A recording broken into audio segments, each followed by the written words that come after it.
It was a normal day in the city of Kanahagakure, the sun shining down as it traveled its celestial path. People walked the streets, performing whatever various chores they had or needed to do. Birds chirped, the leaves rustled, and a young, blonde child was running for his continued safety from a group of very angry and very sooty civilians. Sadly enough, this actually was a common occurrence, including the obscenities, slurs, and death threats that were being thrown at the young boy as he ran as fast as his short 5-year-old legs could carry him. "Come back here, you demon! We'll get you for all the trouble you've caused. You have to catch me first, you slimy bastards." If there was anything that Naruto had learned from his constant run-ins with the citizens of Konoha, it was a broad and deep grasp of the more colorful parts of language. He also learned that if he didn't pick up his speed, the people behind him were going to catch up with him rather quickly. And that would lead to another something he had learned early in life: pain. He had come to the quick conclusion that he did not like pain. However, for the first time since he could remember, this was a time that Naruto was actually being chased and cursed out for something that he knew for a fact he did. To be honest, despite the fear percolating through his brain and the adrenaline deadening the soreness in his leg muscles, he was actually enjoying the feeling of being blamed for something he did. Before, people would just ignore him, ostracize him, or, if they paid any attention at all, lob verbal and physical abuse in his general direction. But now, they were recognizing him for something he had done. It was just too bad that what he had done was cause a localized area of drunken hysteria. The event had been the release of built-up tension accumulated over his, admittedly short, life. Naruto was tired of being picked on, tired of having others dumping their frustrations upon him, tired of being turned into the whipping boy for any who decided that he was at fault for any misfortune brought into their lives. What had sped up the process was that today had been a particularly bad day for the young lad. First, he had woken up to discover that whatever instant ramen he had left had gone bad.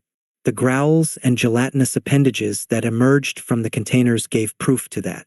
Luckily, all it had taken was a good few stomps, but that lowered the chances of them being edible from perhaps maybe to none at all. Next, when he had left his apartment building, Ji-san had given him a whole building. Was that cool or what?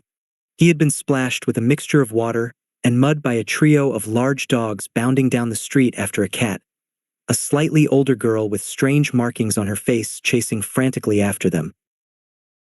Those clothes had been relatively clean too. Then Ichiraku's had been closed for the day. Apparently Tucci, the shop owner, was having trouble filling an order for the rotund Akamichi clan, so he wasn't even able to get breakfast from there. Naruto's stomach had not been happy about that. It scared a little girl with lavender, doe-like eyes away as it roared for sustenance. Then, when he had walking to a local market to perhaps buy some cheap grub, he had tripped over what seemed to be a large anthill before tumbling down the hill and then smack dab into a wall when the road spilt. To make matters worse, those ants had attacked him. He still had the bite marks, even though he had the tendency to heal fairly rapidly. Then, when he finally had reached the convenience store, he discovered that their instant ramen supply was currently non-existent, as there had been some complications during the stocking, and all of it was destroyed beyond repair. Naruto didn't know what a monotone dichromatic Pocky addict was, but he did know that it had to be bad if the creature had wiped out all Pocky reserves by itself and ramen just happened to be unfortunate collateral damage. So now, there he was, hungry, cranky, ramen deprived, itchy, noodle denied, and quite honestly pissed. Oh, did we manage? He really wanted his ramen now? So when he came upon a bar, he absently noted that there were already people in it, even though it could have barely been past noon at that point. His interest was piqued further when he recognized some of them as the jerks who had decided at one interval of time when they were wasted to lay a few goose eggs on his skull. Now, normally Naruto tried to stay clear of these kinds of people. They obviously had no problem with attempting to harm him, even with all the warnings that those cool ANBU guys gave every time they tried something. But something had changed, something pivotal. Naruto was angry and decided that some revenge was in order. You step on the fox's tail and you end up the one cursed. Naruto may not have known this, but he was actually quite the large fox. And his tail had been stepped on plenty of times. It doesn't take a genius to figure out what happened next. It did take a smoke bomb. Naruto had filched off the last ANBU who had saved his hide to create the disturbance. Ninja tools were very much awesome. Which now brings us back to the present of Naruto running from the mob of civilians, the drunk, hacking, smoking mob of civilians. A smile formed behind the animal mask of the ANBU watching the whole debacle from rooftops. Really, the QB kid really could cause some chaos when he wanted to, but at least this time it was against people that were well-deserved of it. Surprisingly, Naruto was actually keeping a fair distance between him and the group. Even though he was obviously less physically fit than the adults in pursuit, their shaky equilibrium and lingering irritation from the smoke bomb was putting them all on equal footing. The ANBU would only interfere if he felt like the situation required it, and he truly felt like the kid was holding his own. When the front of the crowd careened into a stand after sliding on the marbles the boy had stealthily left on the street, causing a huge chain reaction that left the entire crowd cursing and moaning in aggravation, the dog-masked individual decided that, yes indeed, the boy would do all right. But, oh dear, those men up ahead did not look kind at all. Naruto let out a giddy laugh as he watched his pursuers end up in a dozen-person pileup. Oh man, that was great. He had never had so much fun in his life. If this was what it was like to screw around with others, he could do this for a long time. Not looking where he was going, Naruto let out a pained gasp of air as he rammed into something very big and very solid. He crashed backwards onto his butt, wincing at the fall. It wasn't even a second later that someone grabbed him by the scruff of his neck and yanked him up and off his feet. Hey punk! The voice belonged to a vicious-looking man, a scar running down his eye. He was accompanied by a couple other men, each one looking just as dangerous as the first. What do you think you're doing? Running into me. Now look, you ruined my clothes. Naruto gulped. I don't dash. Don't think Aniki's gonna let you off so easily. One of the other men exclaimed. You're gonna have to pay him back for damaging his outfit. But I don't. That's right, you little brat. You're gonna pay me back for my ruined clothes. I think 500,000 Ryu sounds fair. Don't you think? 500,000? Naruto squawked.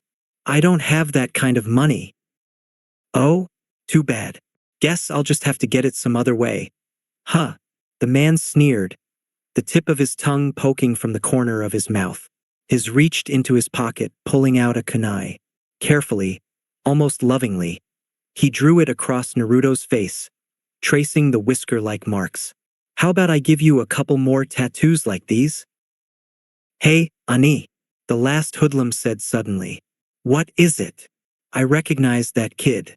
Yeah, it's the demon brat. You know, the one who… Oh, you're right. How convenient. Say, you think they'd give a bounty for his head? Nah, probably wouldn't give much. That's only if we go through the legal channels, idiot. But I'm sure there are some people who'd be willing to part with some of their hard-earned cash if they knew we were the ones to get rid of the fox brat. Naruto, hearing their rather gruesome conversation, did the one thing he could do. He started to thrash. Let me go, you assholes. Let me go. Oh, we wouldn't do that. You're our meal ticket. Why would we, Gurk? Aniki. Ani. The head hoodlum glared at Naruto in unadulterated fury and agony. The boy's foot lodged squarely between his legs. Naruto stared back with just as much ferocity. I told you to let me go.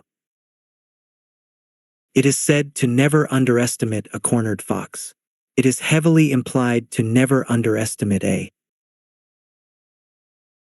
cornered fox with the proper access at the proper level and possessing the proper limbs to heave your family goods back to where they originated from. Obviously, the man had never heard of either of these sayings. Pity, as they're pretty important ones to follow. especially when your village's history revolves around such an animal. The man coughed, his voice elevating into a soprano. Kill the little son of a bitch. Rend him from ear to ear. Naruto took a step back as the remaining two pulled out kunais of their own. Well, crap, he couldn't exactly run away from this. It was by pure luck and a couple of ingenious maneuvers that he had gotten away from the last crowd. But these guys were fresh, pissed, and, most importantly, not viewing the world through a monochrome kaleidoscope. Oh yeah, he was more or less screwed. Yar, this looks like a problem, doesn't it? The men paled as a black-clothed Anbu instantly appeared between them and Naruto, his dog. Mask reflected the sunlight, creating a visage that was both cute yet insanely creepy at the same time. Why don't you young men run along now? I'm sure you can make better uses of your time other than bullying Naruto-kun here. The leader hissed as he got up on one knee. He knew about Anbu. It was impossible not to know about the Black Ops teams that helped to run Konoha and supported the Sandaime Hokage from behind closed curtains. However, he couldn't just let the brat to get away unpunished. His manhood demanded it. Actually, his manhood demanded he'd see a doctor immediately. One of them felt like it was about to pop. Don't be afraid of this guy. Look at him. He's smaller than us. Indeed, the dog Anbu looked like he was barely past his teens, nearly a foot shorter than them even with that unruly mop of silver hair. Emboldened by their boss's words, the two leapt forward, brandishing their kunai with reckless abandon and with no form or style at all. Yar. The Anbu put a hand to the back of his head as he shook it. Why is it that idiots never take the advice of others? Looks like you're the idiot here. With that, the two stabbed forward, catching the elite Nin in the torso. Their glee was quickly cut short when his body poofed into a log. Huh. You two can take a nap now. The Anbu slashed his hands backwards, cracking them both of the back of their necks. With nary a sound, the two collapsed into sweet unconsciousness. The shinobi turned to the ringleader. And as for you, he forebodingly cracked his knuckle and advanced on the man. Thus followed one of the most delightful ass-kickings Naruto had ever been privileged to watch and not be part of. When the Anbu was finished making a human version pretzel, he clapped his hands together and walked back over to Naruto. The boy grinned. Thanks, Inuai-san. The man held back a chuckle at the endearment. No problem, Naruto-kun. He ruffled the boy's hair. Oh, but before I forget, the Hokage wanted to talk to you. Sarutobiji-san? About what? He didn't say. Oh well. Naruto's eyes narrowed as suspiciousness filtered through his mind. On one hand, the Anbu had saved him, just like the man's comrades had saved him many times before. However, he was still one of Konoha's ninja, and they tended to treat him worse than the normal citizens did. Still, he eyed the man up and down. He was short enough. Naruto was pretty sure he could reach with his foot. He nodded. Okay then. Right? The Anbu hoisted Naruto up onto his shoulders, capriciously smiling at the yelp of surprise the young boy gave, before creating a quick hand seal then shunshined him into the Hokage's tower. Naruto's eyes widened as he boggled at the distance they had just crossed. That was awesome. Ninjas could do those sorts of things. If he had the ability to travel like that whenever he wanted, he'd never have to worry about people chasing him again. He could just swoosh his way out of there and leave all of them in his dust. Naruto turned to tell the Anbu just how cool that was, but was surprised to see that he was already gone. He shrugged. Well, maybe he'd see Inuai-san again. Fate was funny that way with him. NTNTNTNTNT. Up in the celestial realm, Fate slapped a hand on his knee as he fell into tumultuous laughter. Oh, he was going to have so much fun with that boy. Now, if he could only get Lady Luck to relinquish even the slightest hold she had on Naruto. The woman was so possessive when it came to him. NTNTNTNTNT. Naruto literally kicked in the double doors to the Hokage's office, loudly announcing his arrival. Sarutobi-ji-san, you wanted to see me? The god of shinobi looked up from the paperwork, a pleasant smile etched onto his face. It was always such a pleasure to talk with Naruto. The boy was constantly in a state of hyper joy and glee, at least when the reality of his life didn't weigh on his shoulders. Now, if he could only keep his decibels below the level of a shuriken on sheet metal, he would be even nicer to be around. Hello, Naruto. How have you been? Naruto plopped into the chair in front of Sarutobi's desk, his frame comically tinier than the furniture. I'm great. I just played this awesome prank on some bastards who used to beat me up. It was hilarious. Sarutobi filed that fact away for future references. He really had to do something about the people who consistently ignored his laws dealing with Naruto. Perhaps he could convince Ibiki to hold a few private demonstrations on the ability to keep one's mouth shut. Maybe that Mitarashi girl could help as well? She was inordinately good at getting people to follow her sugar and blood-coated suggestions. Or she could just burst their minds with sex appeal. Either way worked for him. Really? That's not very nice. But Ji-san, Naruto whined. They deserved it. Maybe they did, but that doesn't give you the right to enact vengeance on them. Still think it was a good thing to do. Now, Naruto, you have to promise me that you won't do something like that again. The blonde was quiet, refusing to meet Sarutobi's eyes. He had his cheeks puffed out, his arms crossed in what was quite the adorable pout. Naruto, fine. So do you promise? I promise I'll think about it. The Hokage sighed. Well, he supposed that was the best he could do. Knowing Naruto, and more specifically the boy's parents, the stubborn streak he showed would not decrease by any means. He would just have to take the boy's words and hope for the best. After all, how much trouble could one boy cause?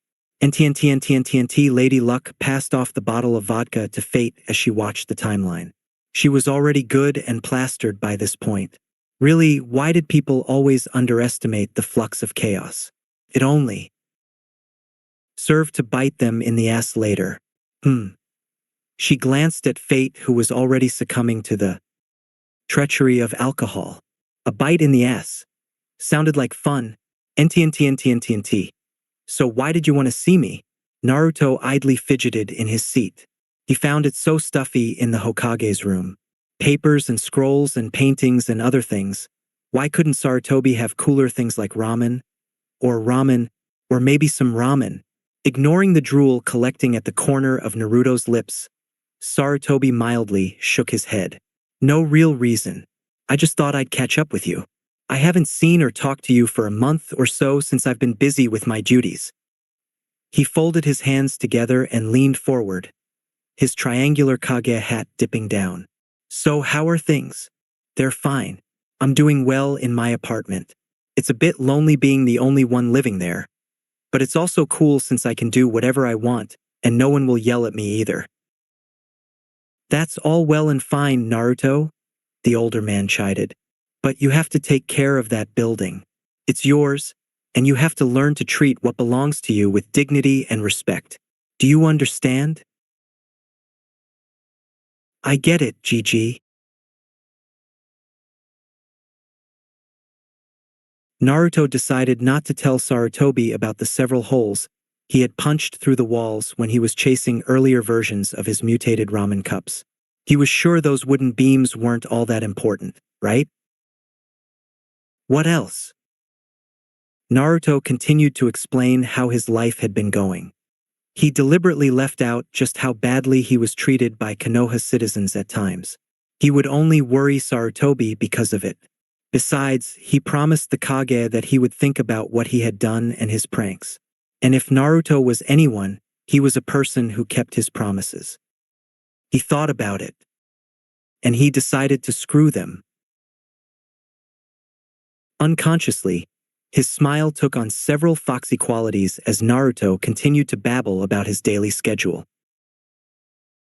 Tsuchiji-san and Ayame-chan were fantastic. They gave him ramen on tab. On tab. He could actually pay them later for ramen today. To Naruto, that immediately elevated their status to people he would take an explosive note for. Oh, and the fact that they treated him like a human being and not just some kind of trashy nuisance helped too. I still couldn't help but glomp the boy every time he showed up, cooing about how adorable his whisker marks and fur-like hair was. Naruto was her personal snuggle toy. Wisely, he decided that it wasn't that bad of a role. Sarutobi couldn't help but smile at the animated way that Naruto spoke. He knew that the boy had had a difficult life. The townsfolk misguidedly blamed him for something beyond his control. The council believed him to be the demon that was imprisoned inside of him, and he was living on his own when no child actually should. Naruto was strong but at the same time weak. Sarutobi was just glad that the boy wasn't allowing his weaknesses to overcome him. Their reunion was interrupted when the office doors suddenly swung open, a tall man with sharp eyes entering the room. Hokage-sama, there is something urgent I must discuss with you. Sarutobi blinked. Really, he couldn't believe the arrogance of the man. Then he rid himself of that notion. Of course he could. The Uchihas were all a bunch of pompous windbags. The only people with a stick further up their collective asses was the Hyuga clan. And being the head of the clan, Fugaku was the biggest jackass of them all. Really, strong bloodlines weren't a substitution for common courtesy. What is it, Fugaku-san? It's something I must discuss with you privately. He threw a glance at Naruto, his eyes narrowing perceptibly and his nose twitching as though he had looked upon some rotten carcass. You should probably rid the room of those not needed. Naruto instinctively put the man at the top of his shit list. I'm sure whatever you have to say could be explained in the company of others. You did barge in on our meeting, after all. Sarutobi relished the flash of irritation that appeared and disappeared on the Uchiha patriarch's face. Ha! It looked like the man was constipated, which probably wasn't far from the truth as the Uchihas thought it noble to have as much emotional range as a mentally scarred boulder. Backup and all that. Fugaku had the good grace not to follow his initial prerogative and try to threaten the leader. This was much too important to try and ruin otherwise. The very fate of the Uchiha clan depended on it. It has to do with my eldest son. Oh, what about Itachi? It would appear that his luxuries have gotten the best of him again. You mean that? I'm afraid so. Sarutobi sighed and rubbed his temples in a circular fashion. He could already feel the oncoming migraine. He needed to up the dosage on his painkillers. They just weren't getting the job done recently. Who was it this time? It was a store that belonged to the Akamichi clan, sir. The Hokage froze. Oh crap. That was a problem. He quickly looked at Naruto. I'm sorry, Naruto, but we have to cut our talk short. This is something that requires my full attention. Naruto shrugged. No problem, Ji-san. I'll see you later. Okay? Yes, well. Sarutobi's words died in his mouth when he noticed the glass of water on his desk. Ripples were beginning to bud their way out from the center. Oh dear, that close this fast? Well then, I'll see you again, Naruto. Take care. See ya. Naruto leaped out of the chair. Before he exited the room, he turned to Fugaku's back. Feeling incensed by the man's behavior, he pulled an eyelid down and flipped him the bird.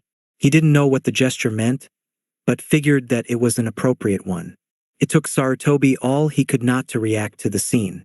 When Naruto did finally leave, he was almost shoved to the side as a very large and round man barged his way into the office. He could hear shouting when the doors closed. Hokage-sama, you!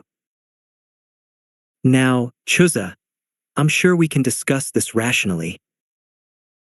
Rationally? That asshole Spawn completely wrecked my store. As if your relatives needed any more reason to eat.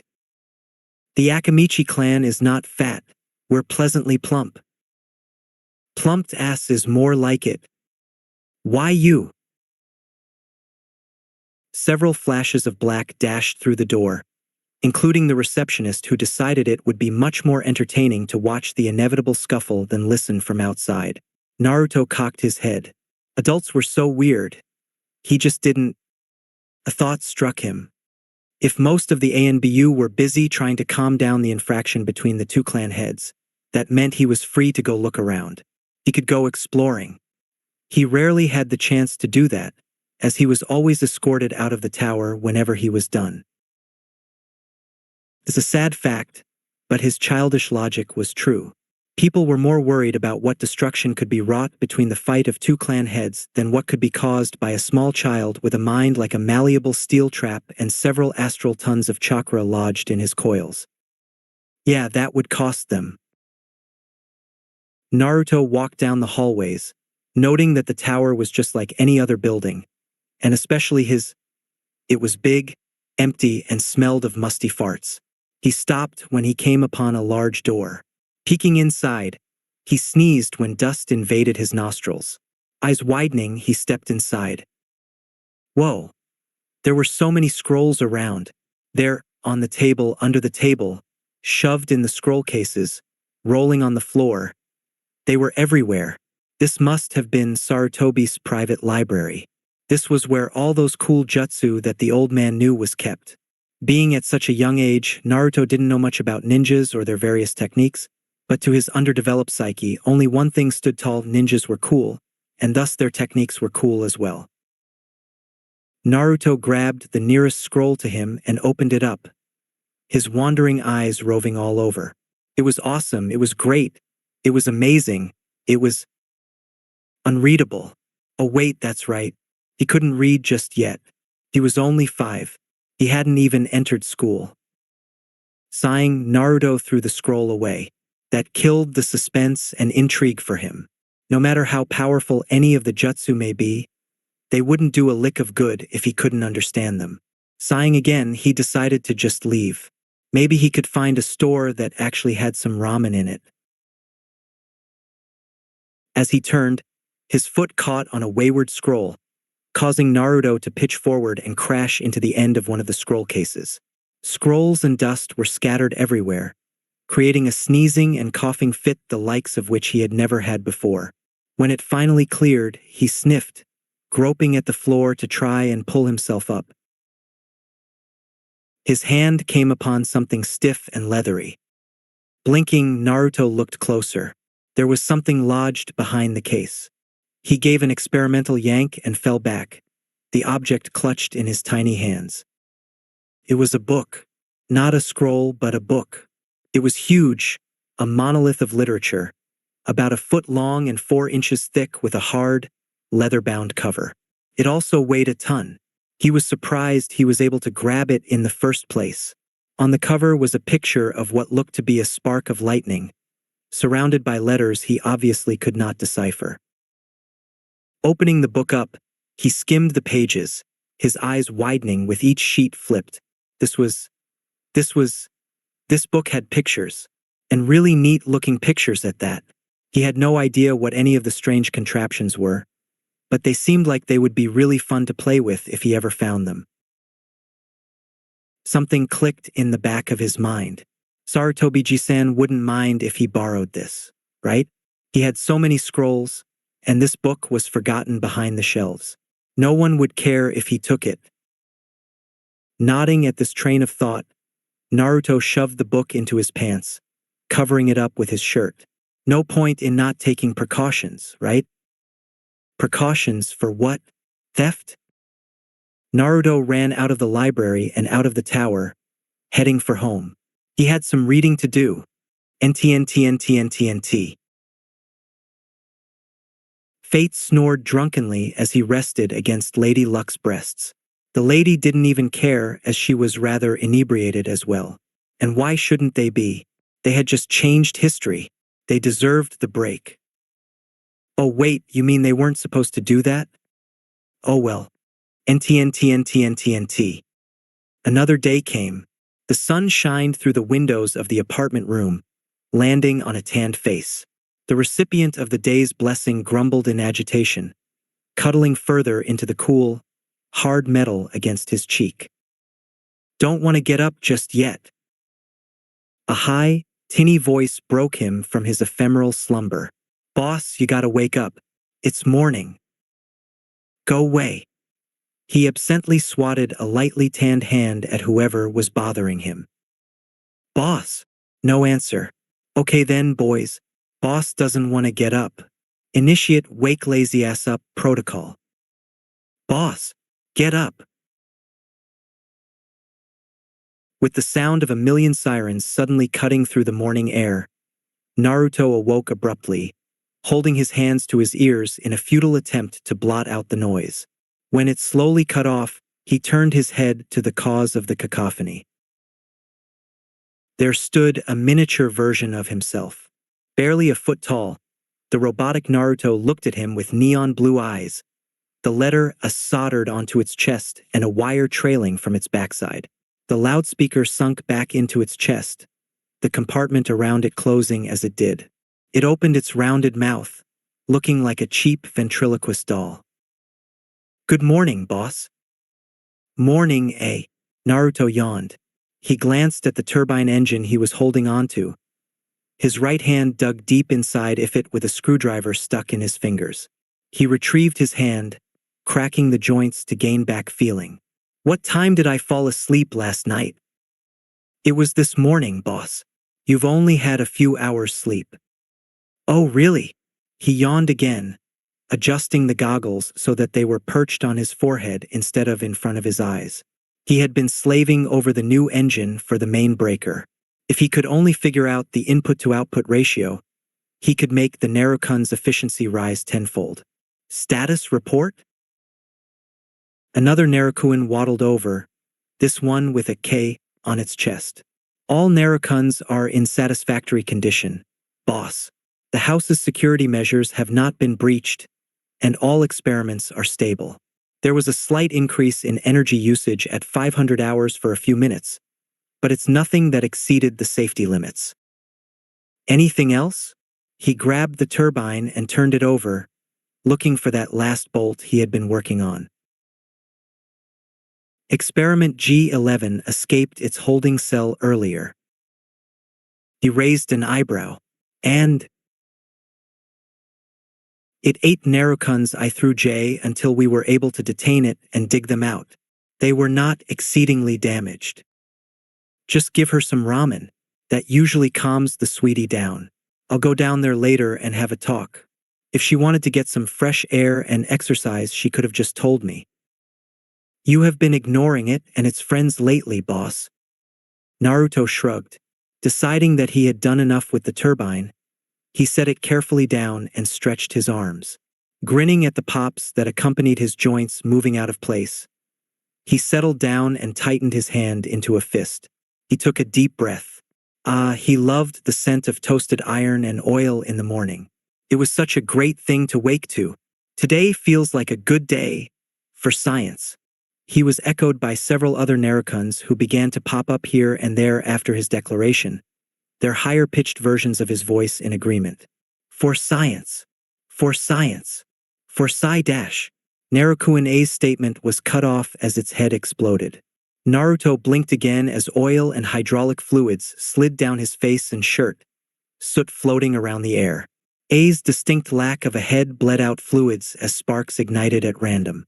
The other Narukuns watched as Naruto formed a crooked smile at the spectacle. Air. I can fix that. We know, boss. NTNTNTNTNT. Irika groaned as he scanned the room full of genin hopefuls. They were there to pass the exam and become full-fledged ninja. He could taste the anticipation each of them exuded with an anxious aura. After all, the final exam was tomorrow, and it determined whether or not they would make it to the next step of their education. Such young children, and they were to become licensed killers at the age of 12. But that wasn't what was bothering Irika. It was the person who wasn't there that was the cause of the large lump forming in his chest. Naruto Uzumaki, the Jinchuriki of the Kyuubi no Kitsune.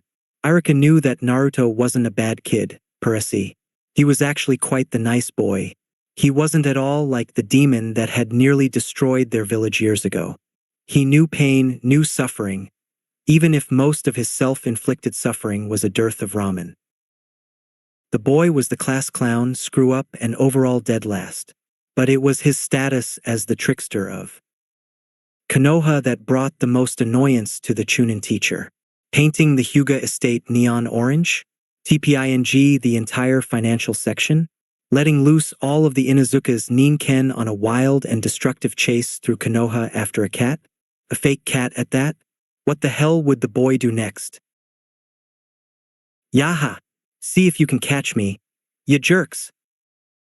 Something orange flew through the open window to the classroom, followed by two black objects.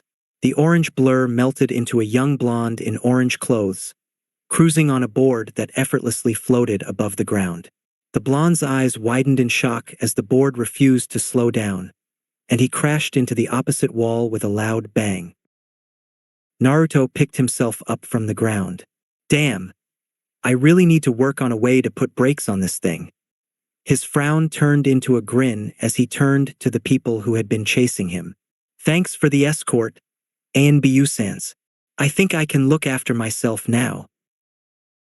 Irika groaned louder this time, slapping his face with an open palm. His partner, Mizuki, gave a sympathetic smile. What did he do this time? One of the ANBU, a female by her voice, turned to him. He defaced the Hokage monument by painting it. We were in pursuit when he came crashing into here. Her tone had an hint of almost affection to it. It was clear to a select few that she found the idea humorous in a way. Naruto. What? It needed a fixer-upper. It was so dull. I made it better. Irika sighed and signaled at the ANBU. Thank you very much. I assure you that I will find a suitable punishment for him now that he's on school property. The ANBU nodded and disappeared back out the window. Irika turned on the boy, his face twisted into flushed anger. What the hell were you thinking?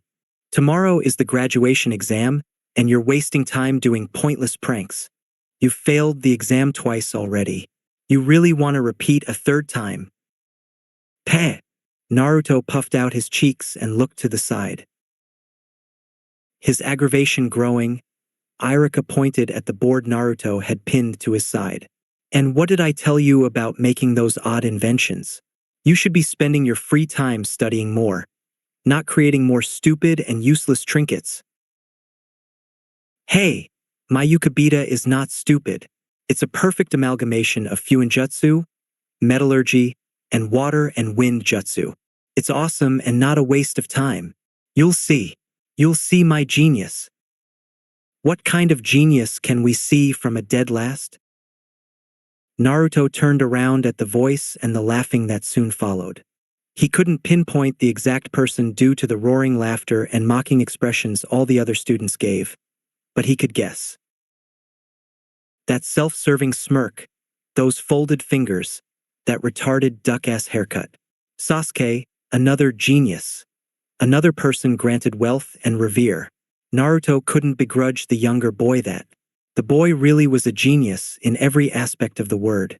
But Naruto would show him. He would show him what true genius was. They'd see. They'd all see. Wahahahahahaha. Irika watched as a maniacal light appeared in Naruto's eyes, his shoulders shaking from suppressed laughter. The boy really was such an oddity. He didn't act like a ninja, and he certainly didn't dress like one. Unlike most of the students who were dressed in clothing that were at least somewhat suitable, Naruto was anything but. For some reason, he adored the color orange. What kind of ninja wore orange? What kind of ninja also wore purple, red, white, or any other not-so-natural color for that matter? But we'll ignore that for the sake of continuing the story. Naruto was decked in an outfit that was nearly completely orange. His thick overalls and shirt were the color, his leather fingerless gloves and heavy-duty boots barely different due to their slightly browner shade. The worst of all had to be the long orange jacket he wore over everything. It draped over Naruto's shoulders, reaching down to just above his knees. It was outlined with black and had a large, swirling symbol on the back. The only thing Irika could think of that didn't destroy the ninja image completely was the conglomeration of oil and soot stains that suffused nearly every inch of his clothes. With the dirty touch, the orange was lowered in conspicuousness from outright "Here I am. Look!" to just above "Air. Hi." Then there was the boy's fixation on machines. It wasn't just a hobby, it was an obsession. Every time he saw the boy out of class and, to his frustration, in class Naruto was tinkering with something. And they weren't even ninja tools. Besides, he didn't believe Naruto even knew half the jargon that came spewing out of his mouth. What kind of kid who was barely past puberty understood high-level ceiling methods? Irika frowned. He liked the boy, but too much of anything was no good. Naruto had to learn how to focus. Time for a henge test. The dejected moans and yells did not deter the Chunin. Everyone line up. You must transform into a perfect copy of me. As the students lined up, Naruto considered his choices. He was horrible at the academy ninjutsu, but he could put to practical use the new jutsu he had created.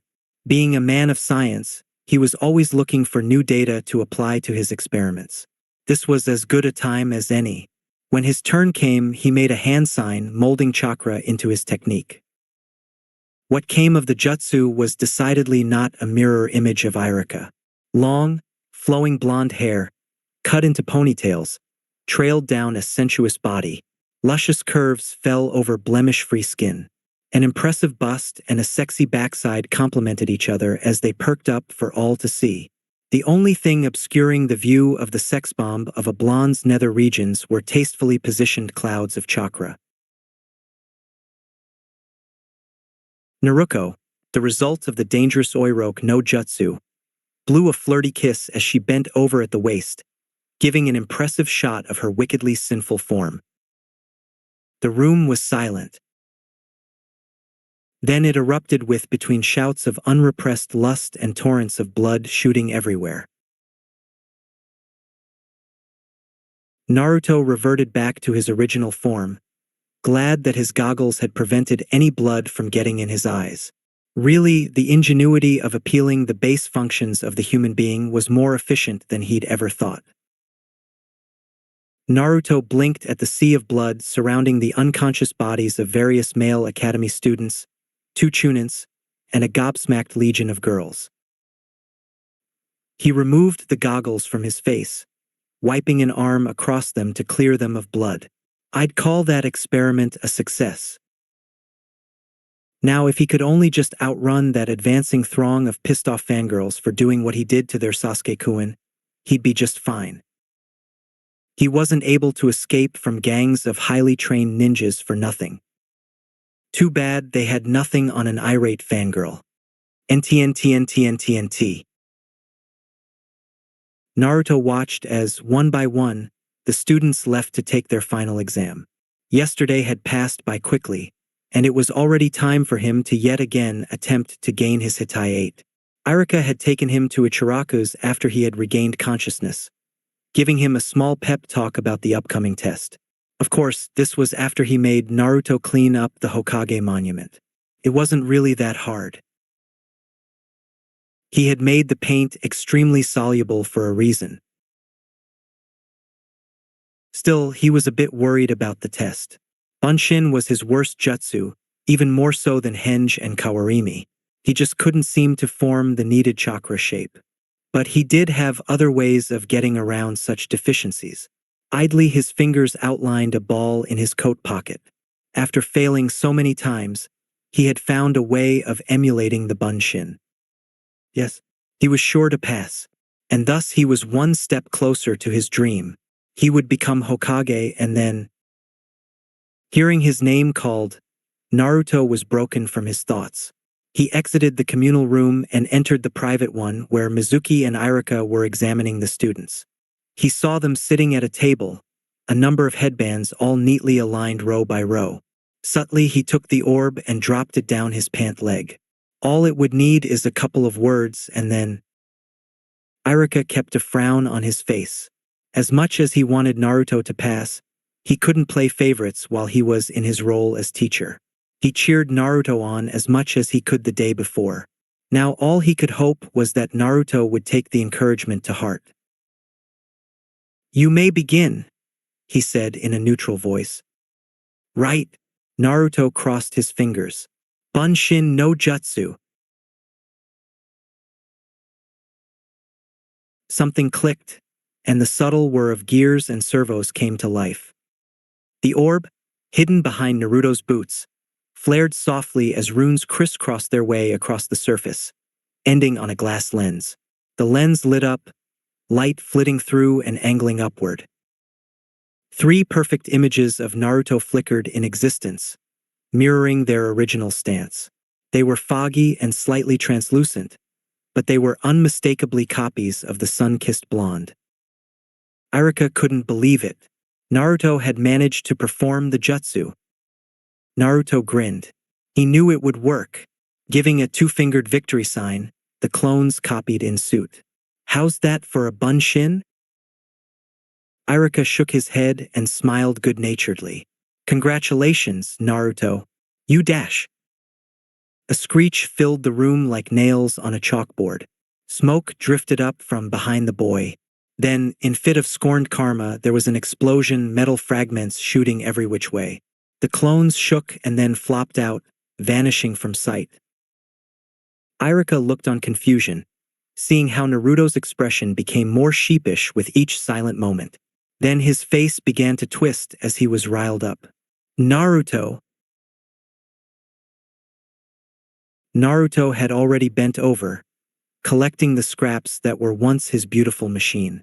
He was muttering something about the volt capacitor when he turned his face up to meet Iruka's. His expression was a mix of annoyance, fear, and resignation. "What? You never said what kind of bunshin I had to make, just that I had to make one." "Then what the hell was that?" A virtual image supplanted on the air via bent light beams through an isonomic prism after refraction off a concave mirror. He blinked at the stupefied looks on the others' faces. "What? It's all basic physics and chemistry." "Naruto," Iruka sighed. He didn't really want to do this, but "you fail." Naruto's shoulders sagged at the declaration. It was like putting the final nail on his coffin. Even with all his glorious inventions, if he had to wait another year to become a ninja, it would put a serious damper on his plans. "Iruka." Mizuki gave a cautious smile to his partner. He waved at Naruto. Even if it wasn't technically a bunshin, he still managed to make clones, and 3 at that. Also, it's his 3rd time here. We could let him pass. Naruto could feel a ray of hope, but it was swallowed by the clouds before it even snuck through them. Iruka rigidly shook his head at the notion. "I can't do that. The entire point of the exam was to see if he had even the most basic of chakra control. It's all but impossible to become a great ninja if you don't have that one simple attribute. The ninja world is tough, and you can't enter it with such a crucial defect." He turned to Naruto with sad, rueful eyes. "I'm sorry, Naruto, but I can't pass you." Naruto gave one simple, sorrowful frown and turned to leave. The jingling of metal could be heard in his pockets. Iruka watched him go, that same apologetic expression stuck on his face. Mizuki allowed a smirk to escape. Perfect. All according to plan. Wasn't one of the first things a ninja learned that plans never surveyed upon contact with the enemy? Mizuki was about to take very painful remedial lesson. NTNTNTNTNT. Naruto looked around. He was deep inside one of Konoha's many forests, the spot where Mizuki-sensei had told him to go after acquiring the scroll. He never would have imagined that he was allowed a makeup exam. Why hadn't Iruka-sensei said so? He could have cut out all that baloney with the chakra control and just let him do it. However, he knew Iruka was only doing what he thought was for Naruto's own good. The aspiring genin had heard his teacher's story from Mizuki. Iruka was just like him, the class clown dying for any form of attention. It was like looking at an older version of himself. To be honest, Naruto didn't think that would be too bad. But then again, this did seem like a deal that had to be kept secret. Steal a scroll from the Hokage's personal library? He had to elude ANBU and patrolling Jounin at every turn. It was a lot harder than he initially thought, but being Konoha's most tricky and chaotic individual wasn't just a bunch of hot air. The only slight hitch in his stealth was coming across Sarutobi. But that obstacle was easily passed with an application of his new henge variation. He noted that the age range didn't just apply to males near the prime of their sex life but appeared to be just as strong many years later as well. The nosebleed into a coma was proof enough of that. It was accidental data, but data that he would enter into upcoming experiments. Data was always a good thing. The fact that it had potential for any pranks he would go for later was just an agreeable side effect. Tumbling down on the ground, twigs and leaves crackling under his weight, Naruto broke the wax seal on the scroll and pulled it open, so he had to learn at least one of these jutsu before Mizuki arrived. Bah! Piece of cake for a genius. His eyes immediately narrowed at the first one that appeared. Kagebunshin no Jutsu. Well, crap. An improvement upon the original Kagebunshin was obviously a much harder variation. But then, as Naruto began to read further into the semantics of the technique, his slightly closed eyes inverted and became wider instead. This is perfect. Rolling up his sleeves and snapping his goggles on, Naruto went to work. Much later, Naruto was on his back, heaving and greedily gulping in huge quantities of air. That had been tiring. He had already figured that it had taken a massive chunk of his chakra, and he was surprised that he had had so much in stock. He very much doubted anyone his age was even close to what he had just exhausted. Heck, he was pretty damn sure most Chunin didn't have what he had. But still, the Kagebunshin would be vital to increasing his workload. The limits that were put on him by his single body no longer existed. With the clones, his work efficiency and the quality of his inventions would make leaps and bounds. He couldn't wait until he put them to practice. And then his dream would be a fraction complete. All he needed was a little more. His gleeful machinations were put on the back burner when Irika landed next to him. His eyes and mouth twisted in an angry scowl. Naruto, what in the world were you thinking?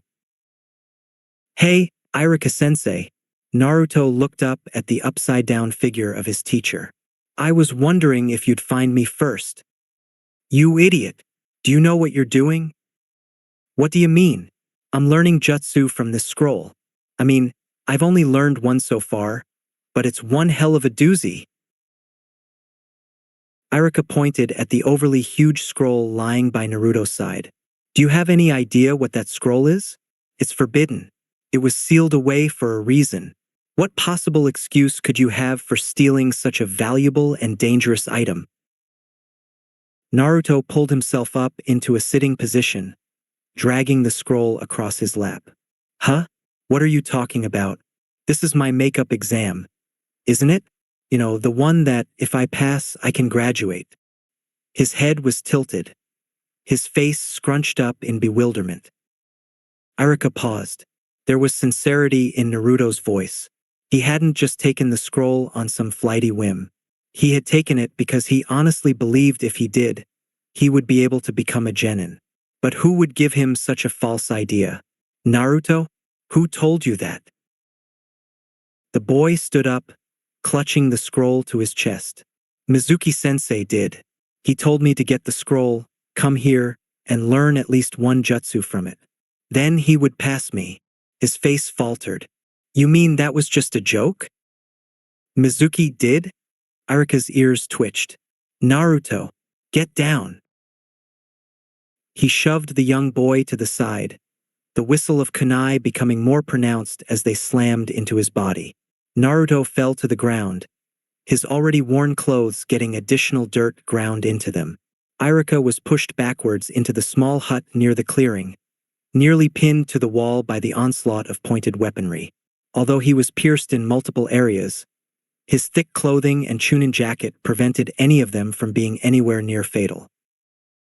A low whistle echoed, but this one wasn't from a kunai. Mizuki landed on a branch above the clearing, strapped to the hilt with oversized shuriken and other throwing weapons. He grinned when he saw the scene. Not bad, not bad. I aimed for the kid but got a bigger catch instead. Mizuki, Irika barked. He coughed as he pulled the kunai from his body, some blood slipping from his mouth. What are you doing?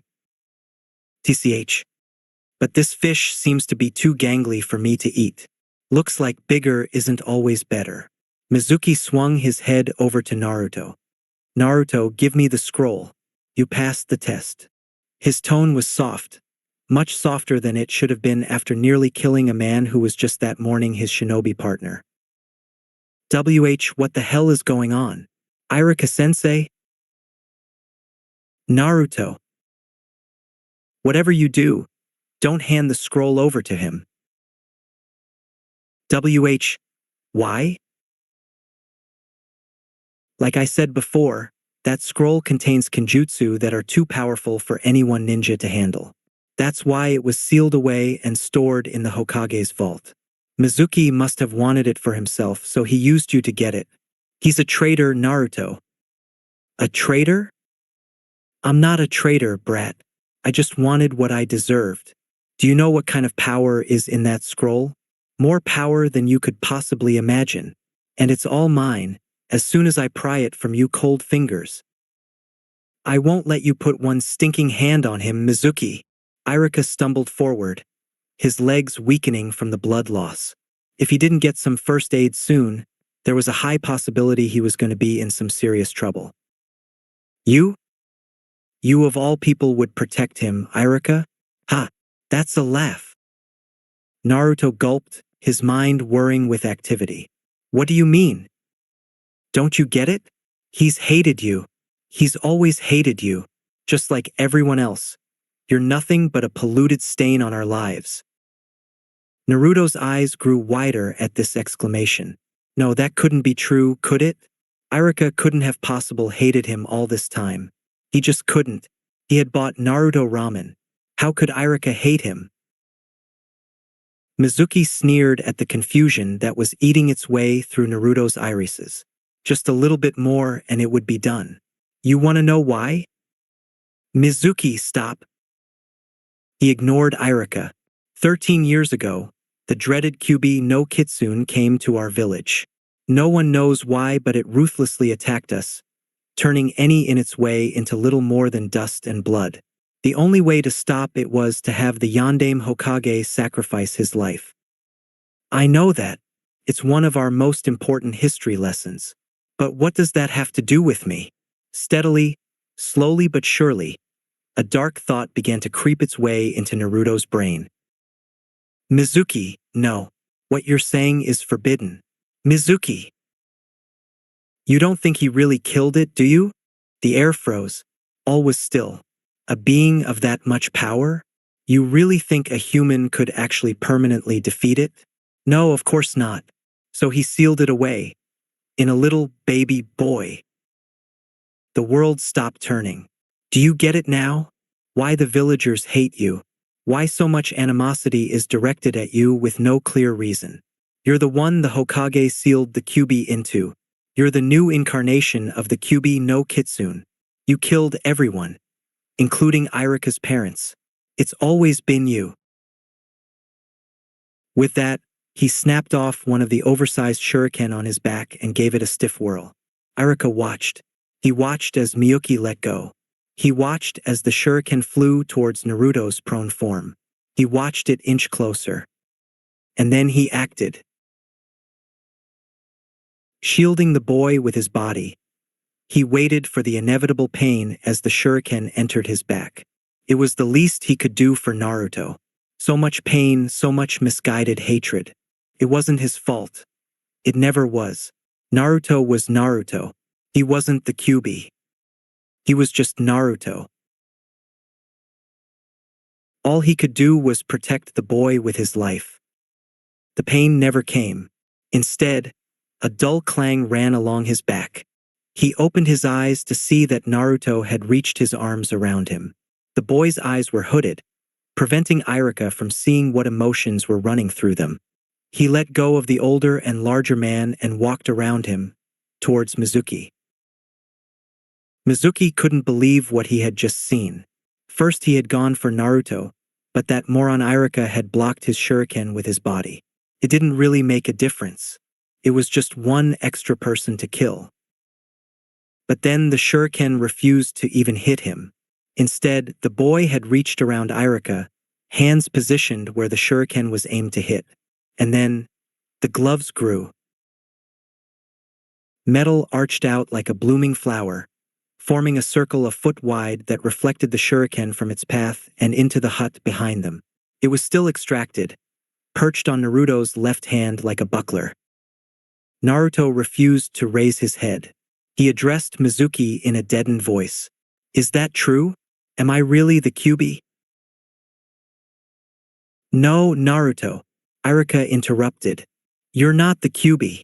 It's just inside of you. The prison is not defined by his prisoner." "Irika-sensei," a mystified tone entered his voice. "I'm so sorry, Naruto," the Chunin sobbed. "I must have caused you so much pain. I was just like everyone else. I did hate you. But now I see you're just like I was. You're lonely and sad and just want to find a place in the world. And I didn't help you find that place. I'm sorry. Maybe if I was a better teacher, or just a better person, it wouldn't have turned out like this." Naruto was silent. Then his shoulders began to shake. Choked noises escaped from his throat. "Naruto? I'm the Kyuubi but not the Kyuubi. I'm the Kyuubi but not the Kyuubi. I'm the Kyuubi but not the Kyuubi. I'm—" Naruto brought a fist to his mouth before he threw his head back. His lips curled into a wild grin. He bellowed out laughter, shocking the two teachers. "So that's what this was all about? The Kyuubi? I've got a monster, a demon, living inside of me? Naruto, it not. This is awesome." "What?" "I told them that they'd see my genius. I knew I was special but not this damn special. This only makes things easier for me accomplishing my dream. You'll see. I'll become Hokage. And then, I'll use that as my stepping stone and take over the world. Wahahahahaha." Irika blinked. This was not something he was expecting. Naruto was taking the whole Kyuubi deal a little too well. And now he was saying his dream was to take over the world? Was the boy always this off-kilter? Mizuki, however, was not taking it well at all. He was pissed as all hell. That exposition was supposed to drive the little demon over the edge, not cheer him up. Grabbing his spare shuriken, Mizuki launched it at the laughing Naruto. "What are you laughing for, brat?" Naruto's grin became more devious. Lashing out, he swung his right fist in a straight motion at the shuriken. Mizuki scoffed. Was the Jinchuriki suicidal? Not at all. Experiment initiated. Kaitan. Kei Tebikuro. Dorairu Sutairu. The glove shifted. Metal that was once attached to the knuckles began to rise and rotate. It formed into a large screw that began to rapidly spin. The drill made contact with the shuriken, spinning and carving the weapon into pieces of scrap metal. Soon, all that was left was a mangled lump of what used to be a deadly throwing star. Naruto pumped his fist into the air, the drill still turning. His grin became capricious, and he smirked at Mizuki with a foxy wink. The experiment was a success. Irika had no idea what to say. He had never seen something like before. Sure, there were weapons that could change shape, but nothing like what Naruto's had done. And Kaitan? What did metal release mean? Naruto, what was that? Eh? Didn't I tell you? Naruto hopped up and down on the balls of his feet. The metal shield and drill retracted back into the gloves. He pounded the fists together. Those were my so-called useless trinkets. They are the best jutsu in the world, the Kenzoku jutsu. He nodded his head in affirmation. And with them, I'll take over this puny planet. Metal techniques? Don't think this over just yet, Fox. Mizuki pulled out a few more kunai and readied them. Just because you have a few tricks up your sleeve doesn't mean I'm defeated. Oh, I'm not done just yet, Mizuki-sensei. He accentuated the suffix, his voice a lethal sing-song.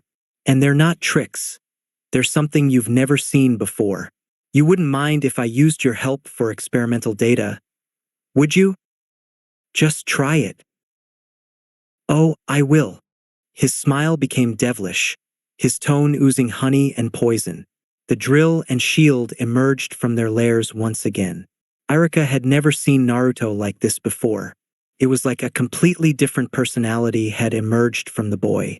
But it wasn't something new, no. If there's anything an inventor can do, it's try things. The mask had simply fallen off. Naruto the mad scientist had arrived.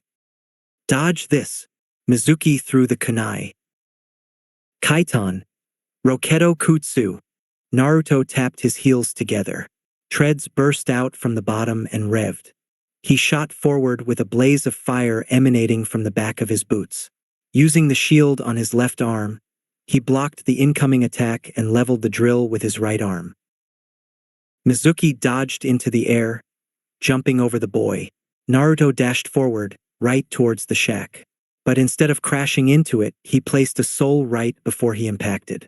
Smoke and the smell of burnt wood rose from the contact. Naruto was thrown upward. He pushed off, twisting and slamming the back of the shield into Mizuki's head. Not able to dodge, the man tumbled to the ground as Naruto made a less than graceful arc and slammed, stomach first, into one of the overhanging branches. Choking back the spit, he nearly swallowed down the wrong pipe. Naruto dropped back down to the ground. He turned to Mizuki, who was picking himself back up. Grinning at the enraged snarl on the man's face, he stated, "That's one. I've still got a bunch more tests to run. I think one for every kunai you hit Irika-sensei with is adequate, don't you? Brat, I'm gonna kill you." "No, I don't think that's gonna work." Naruto put his hands together, recalling the gloves. "But if you want to try, then allow me to introduce you to my associates." He plugged his fingers together into the ram seal. Kage Bunshin no Jutsu. The forest exploded with orange. Hundreds upon hundreds Narutos popped out of thin air. Each one was wearing a sickening, saccharine grin on their face. Mizuki promptly felt his bowels void themselves. "The experiments are about to begin," one of the Naruto said. "And each of us is going to have our own," another exclaimed. "It's probably more than what happened to Irika-sensei. But what do we know?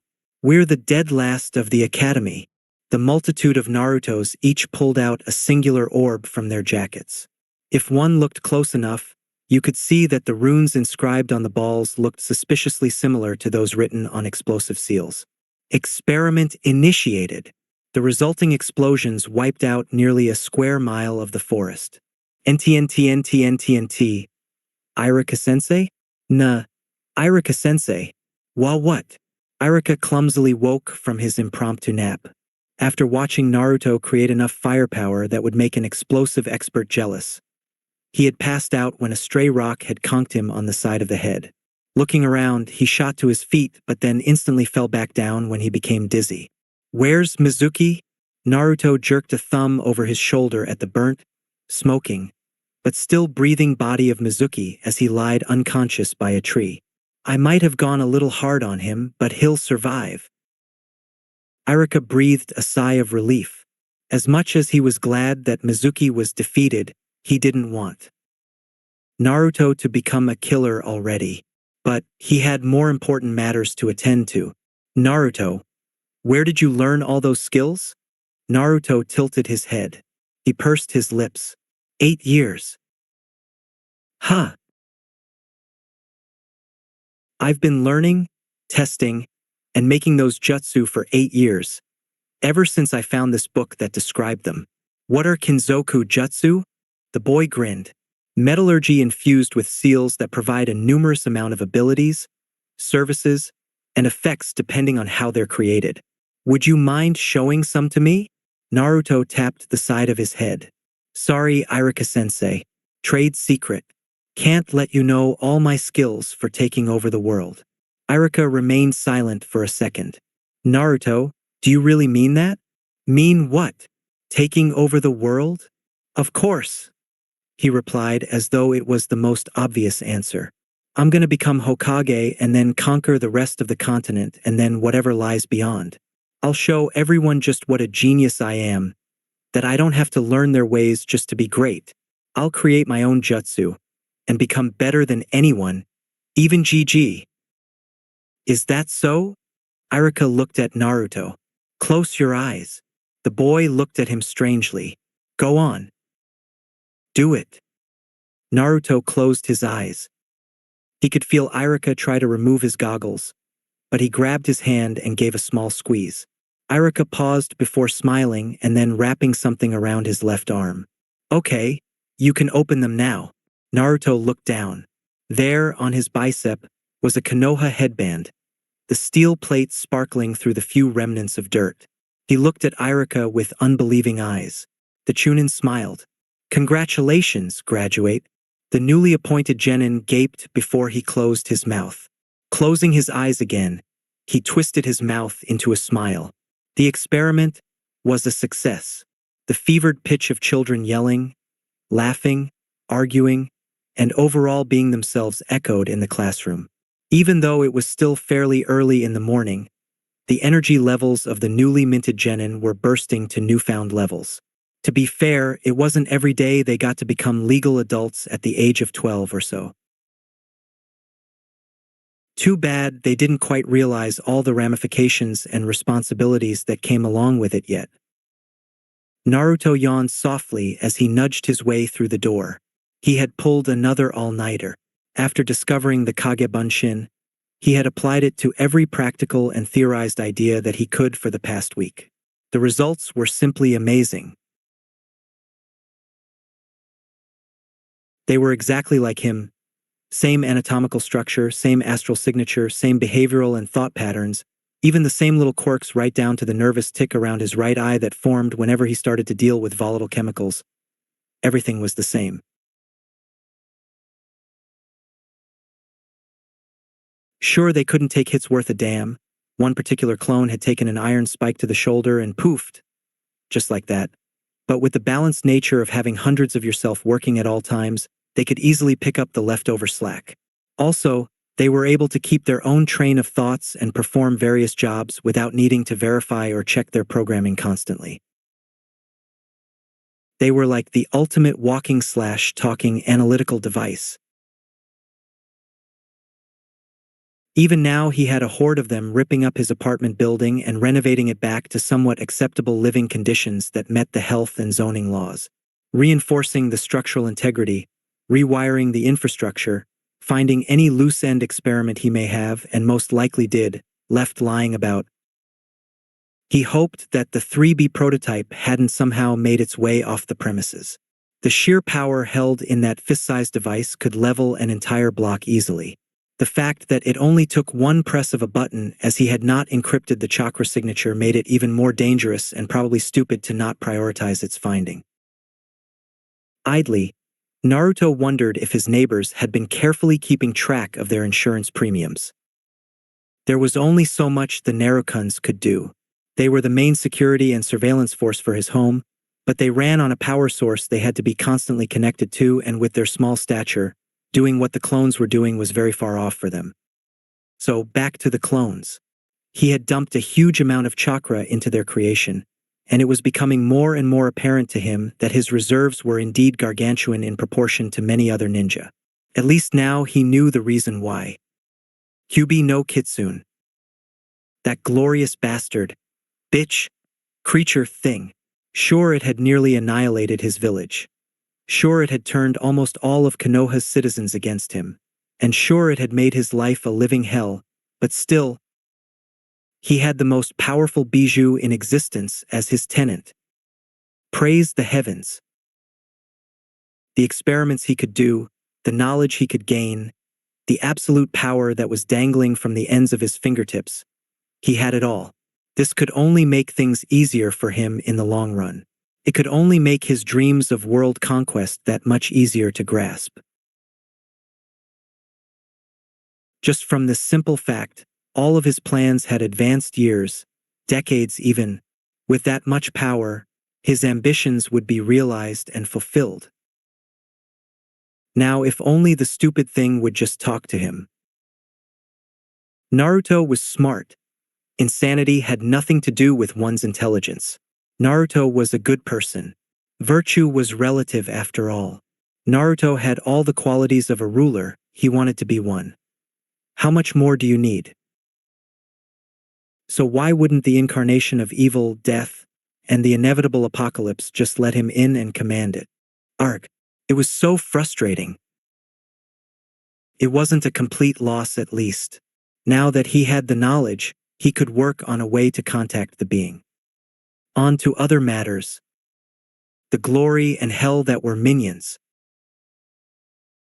Konohamaru was a wet behind-the-ears brat, but he had the makings of a valued minion. Naruto grinned slightly as memories of yesterday's encounters trickled into his consciousness.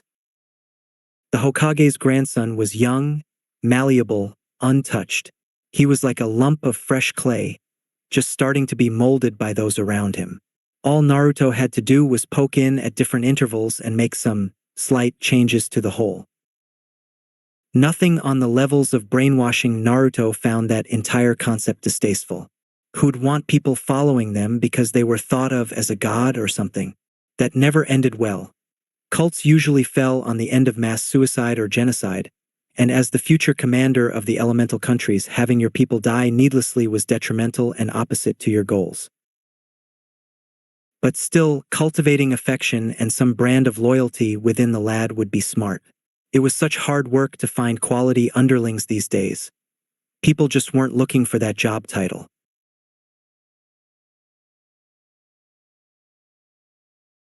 The boy had taken to his lesson of the Oroike no Jutsu like a fish to water, or a certain toad sanin to perversion, or a certain slug sanin to alcoholism, or perhaps a certain snake sanin to a less widely accepted form of perversion. Hey, everybody's got needs.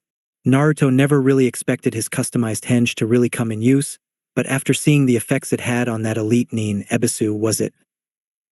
He had come to the conclusion that polishing his basic academy jutsu was in order. After all, he had to keep a proper image in front of his horde. He was the boss, wasn't he? NTNTNTNTNT. Somewhere across the dimensional planes, a toad the size of a large circus tent felt a multitude of shivers creep down his back. Looking around, he wondered why he felt as though 1,000 voices had cried out in terror only to be silenced. Shrugging, he turned back to his sake jug and took a long, hard swig.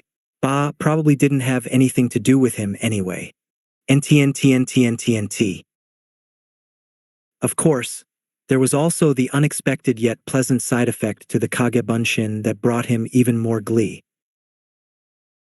The clones retained all the experience and knowledge accumulated in their short existence and then transferred it back to the original Naruto. With that, he could cheat his way around hundreds of hours of training and crafting by ordering his clones to work on it while he worked elsewhere. Still, the sensations caused by his clone's dissipation were a bit. He sneezed as his sinuses suddenly flared. Right, bypassing that particular electrical circuit was not a good idea. Had to remember that. Thank the gods he had enough mental memory to rival even the public Konoha library's dusty storage rooms. He would not have survived as long if he kept making those same mistakes over and over and over again, instead of just over again the second time. He was still wondering what he was thinking when he retested the flame retardant material that made up his outfits, while he was still in it. Oh right, live data. Almost stumbling into the classroom, he collapsed into the first free chair he could find. The last several of days had been tiring. Fail the Genin exam, learn some forbidden jutsu, beat a rogue chunin, create 1,000 copies of yourself, run every experiment possible on those 1,000 selves, put yourself into overdrive to revamp your living space. Naruto was working on only a few hours of sleep in the last 96 hours. His chakra reserves had been depleted QB knows how many times, and the only thing keeping him conscious was the concentrated coffee syrup he had been chugging like it was water. He was so sleepy. Luckily, he knew that simply falling asleep wouldn't disperse the clones. Apparently, it had something to do with the particular brainwaves of the person, and the delta waves provided during the REM cycle managed to keep the Kagebunshin up and running despite the lack of concentration. If he was forcefully knocked unconscious, however, there was nothing to ease the transition, and it was like basically pulling the plug on the clone's life support. Laying his head on the table, he closed his eyes. He just needed to rest for a moment. Even the greatest of geniuses needed their sleep.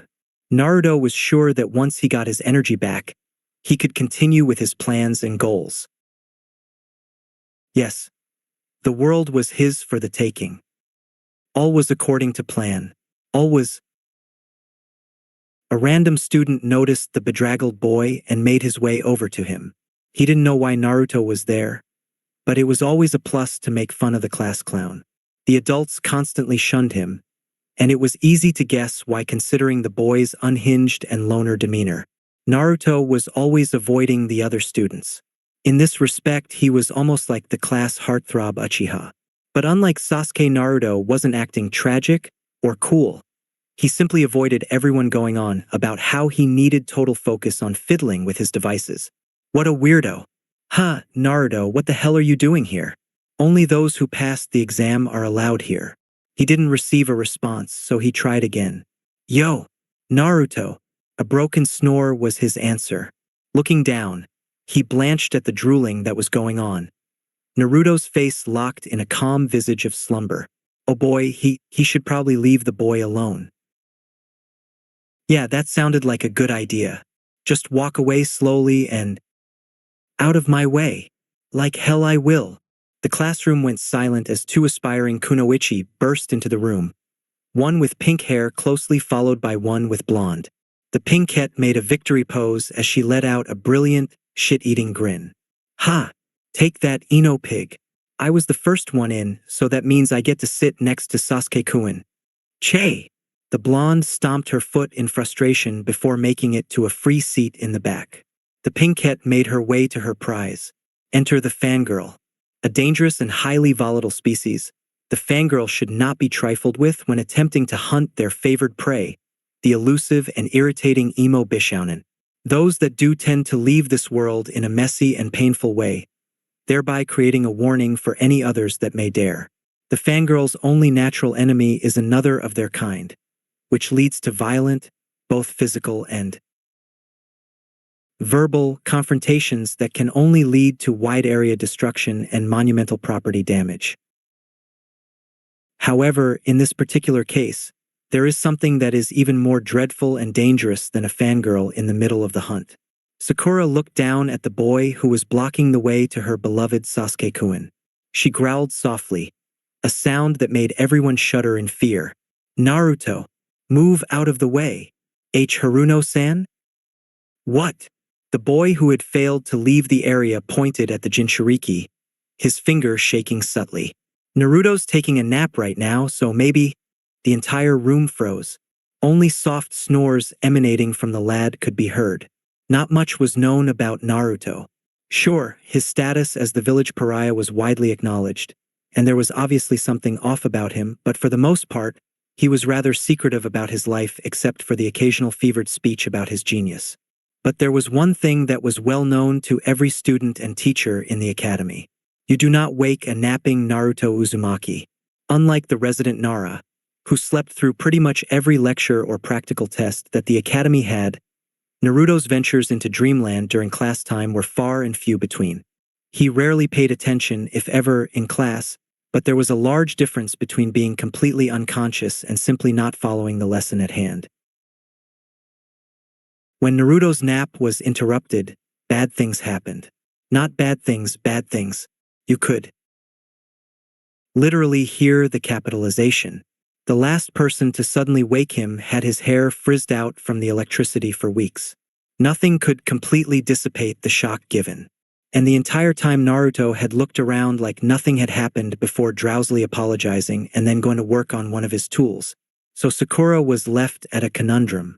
Either she could wake Naruto to move him and arrive at her Sasuke-kun's side and risk his wrath, or she could just cut her losses and try to corner the boy another time. Possible bodily harm or Sasuke-kun. Possible bodily harm or Sasuke-kun. Two tiny figures appeared on her shoulder, small copies of herself, both with labels written on their chests. One was self-preservation, and the other was true love. You can't let something like this keep you down, TL exclaimed. If some little shrimp can stop you, then how can we make Sasuke-kun fall for us? Screw the little winner. I want to live, Spi cried. But doesn't Sasuke-kun mean everything to us? Not if I'm going to lose a piece of my hide in the process. But that's just a small sacrifice in our quest to show Sasuke-kun the true path of love. Forget your stupid love. I am outta here. Come on, forehead girl. As SP tried to drag away Sakura by the ear, a monochrome hand jutted out and grabbed it. With an audible pop, the small figure exploded into a plume of dust. TL looked back to see a rather irritated and large version of Sakura with the words, "Inner," tattooed on her forehead. Screw both of you. We'll do anything to get Sasuke, and if the dead last just gets in our way, then we'll just simply remove him. Shinaro. But we can't harm him. If we do, then Sasuke-kun will. Inner Sakura grabbed TL, grinning nastily. Are you gonna get in my way, too? No, ma'am, it squeaked. Good girl. Oh, come on, we all knew this was going to happen. Now just keep quiet and enjoy the inevitable fireworks. Naruto, wake up and move before I dash. Before Sakura could even place a hand on Naruto's shoulder to shake him awake, she suddenly found a small orb hovering right in front of her face. She didn't even get to say one word before it cracked open and a fine, orange mist escaped from its confines, which was quickly inhaled by her. The rest of the room blinked at the speed things had happened. They hadn't even seen Naruto's hands move, but he had somehow thrown something in the air which had just exploded in the pinkette's face. Sakura blinked. A dreamy smile spread across her once furrowed face and she giggled softly. Hee hee, I'll take the purple kitten. No, I don't want the gorgonzola pancakes, so put the hammer in the pudding. Then she collapsed. Naruto blearily looked up from his position. When he saw that the rest of the room had grown quiet, he wondered what was going on. He then saw the unconscious Sakura. Pursing his lips in idle thought, he frowned. Hey, what happened? Nobody answered, too afraid that he would subconsciously target them next. When he found no one was coming to bat, Naruto shrugged, picked up the drug-addled girl, and set her next to him on the seat. He then swiftly fell back asleep. She tilted to the side, resting an open, drooling mouth on the Uchiha's shoulder. The boy grimaced, but he found it was easier to just ignore her rather than try and move her and gain Naruto's awareness. The boy was scary on levels even Sasuke didn't want to touch. And so Sakura achieved one of her biggest dreams. Too bad she was off in Happy Pastel Funland and wouldn't be able to consciously enjoy it. Slowly, so slowly, the minutes passed and Irika entered the room. Okay, everyone settled down and he trailed off. Why was the classroom so quiet? Shouldn't these kids be happy that they passed the exam? Why weren't they jumping around like idiots? And he saw that Naruto was sleeping at his desk, and Sakura was drooling all over Sasuke's shoulder. Oh, so that's why. Did Haruno-kun try to wake Naruto up? The class simultaneously nodded. Right, let's just continue with our last class then. It's been a long time since you entered this academy, and I'm proud to say. Irika continued with his obligatory spiel about the responsibilities of the new ninja before finishing up and switching to the team assignments for the class. He was proud of them all, especially Naruto. He was also just so damn grateful that Naruto was out and would be terrorizing some other poor sap instead of him. Team 7 under Kakashi Hatake will be Naruto Uzumaki, Sakura Haruno, and Sasuke Uchiha. Air. He looked at the inert and chemically subdued duo. Uchiha-kun. You can tell them their placements once they wake up. Sensei. The gruff statement was something that was not to be ignored. Yes, Uchiha-kun? Can I have a new team? Sakura's drool was starting to soak through his clothes. He didn't like the sticky feeling one bit. He also didn't like being paired up with a pink-haired psycho and blonde fool who was probably a closet psychopath. Actually, Naruto was quite open with his insanity. People just tended to ignore the signs. The large neon orange signs with sparklers and the fog machine. No Uchiha-kun. HNN. Well, maybe he could dispose of them without anyone noticing and get put with a new team, or better yet, be a team all his own. It wasn't like he needed anyone else. But I don't want to play hanky-panky, Mr. Potato Head. Definitely not her. Naruto mumbled happily in his sleep. I'll show them all. It's all happening according to plan. NTNTNTNTNT, the single gray. I glanced around the room. It was a mess of sheet metal, empty ramen cups, and various oil and mechanical liquids. It locked back onto the wizened man with the triangular hat. So this is where Naruto lives? Sarutobi nodded. It's a bit messy, but that says nothing for his mind. Unlike what many people might think, Naruto is quite clever and intellectual. He just doesn't quite fit the normal example of a genius. The man's eyes twinkled at some unknown joke. He cleared his throat at the look Kakashi was throwing at him. I assure you, though, it would be best not to underestimate him. The silver-haired Jounin rolled his eyes. And the reason you chose me? He can be troublesome at times. Perfect match for you, Kakashi. I think you'll get along quite well. The Hokage chewed on the end of his pipe, wishing dearly he could light it. However, he had been at Naruto's many times before, and from numerous prior experiences, he had found it in good taste and personal safety to not keep an open flame no matter how small.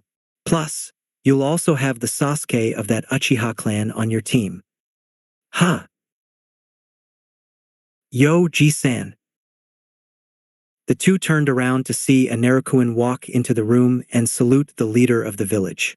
What are you doing here? Boss won't be back until late tonight. Oh, I was just showing Naruto's future team leader around. I thought that dash. Who? The small robot snuck a peek to the side, its eyes flashing as it seemed to realize for the first time there was another person in the room. I don't recognize this person. He's not in my security databanks. Initiating defense measures. Now, I'm sure it doesn't have to come to that. Sarutobi gulped, a small sheen of sweat appearing on his forehead. Twin red lights emerged from the top of the Narukuin's head, a loudspeaker coming from its chest. The lights began to spin rapidly as red was poured all over the room. A booming voice ripped through the building. Warning! Warning! Intruder! There is a foreign entity in the building. Repeat. Intruder! There is a foreign entity in the building. Purge! Purge! Purge! The rumbling of many feet could be heard outside the room, and Sarutobi grabbed Kakashi by the arm. Perhaps it would be wise if we left now. Kakashi smiled lazily underneath his face mask. And what could the little toy do to us? Intruder! Intruder! Intruder! Kakashi turned back to see an army of the Narukuns popping their way out of each little doorway, nook, cranny, and wherever else they could enter. Soon, the entire room was teeming with them. They all zoomed in on the man, their neon eyes flashing to red and orange from their normal blue. As one, they shouted their intentions, creating a resonation that shook the building to its very foundations. Initiate Crush Face Protocol. Seichik. Kakashi found himself staring down dozens of barrels, oversized rockets, and rather sharp-looking weapons. Those looked like they could hurt someone, as the room, and subsequently the window, exploded from the onslaught of the tiny death machines.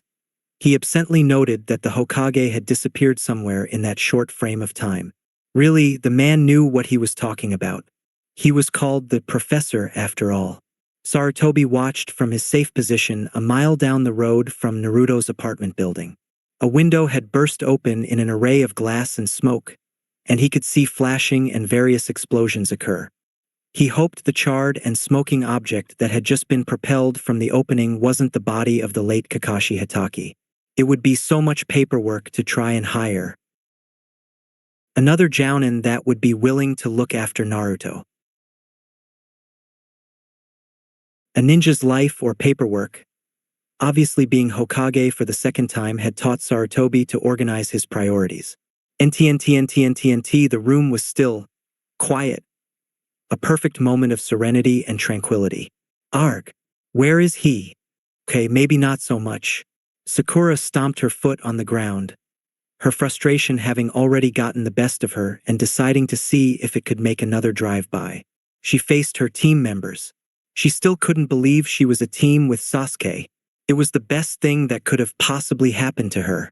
Now she actually had a real reason to spend all day around the boy, instead of just stalking air, following air, bumping into him whenever she could. She could spend all day cheering him on and looking at those dark eyes and pale skin and lithe physique and sweet ass. She cut off the daydreams before they got the bets of her. Inner Sakura had no such problem. A rosy tint involuntarily rose to her cheeks. Then there was the problem of her other teammate, Naruto. She understood why he was on the team. Each one had to be balanced, and her team consisted of the top kunoichi, Rookie of the Year, and the dead last of the class. With Naruto's grades, there was no way he could be on any other team. But still, why? Naruto looked up from his device at the girl who was frantically rubbing her fists into her temple. That couldn't be very healthy or useful. Sighing, he returned to his work. Naruto adjusted the Hitai-8 around his neck. Although it was more commonplace to keep it on one's forehead, that spot was already occupied by his goggles, so he figured it would be best placed around his throat. Already that piece of metal provided a small barrier for his jugular. Though grim in his preparation, at least he thought ahead. The screwdriver stripped a bit off the screw head. 3 hours had gone by. 3 hours since all the other teams had gone off with their jounin senseis, leaving him and his cell to wait in the room until theirs showed up. He understood that perhaps there might have been something that could have happened, but really it was common courtesy to at least attempt to be on time for people you would take care of for the next several years. He supposed he could get a little revenge for the matter. Walking over to the chalkboard, he picked up a stray eraser. The other two genin watched in interest as he then made his way to the door and shoved the eraser between the sliding door and its frame. Naruto, you really think that's going to work? Sakura asked, exasperation heavy in her voice. Our teacher is a jounin, the elite. They're not going to fall for such a simple booby trap like that. Were you even paying attention during the lessons on traps, Dobe?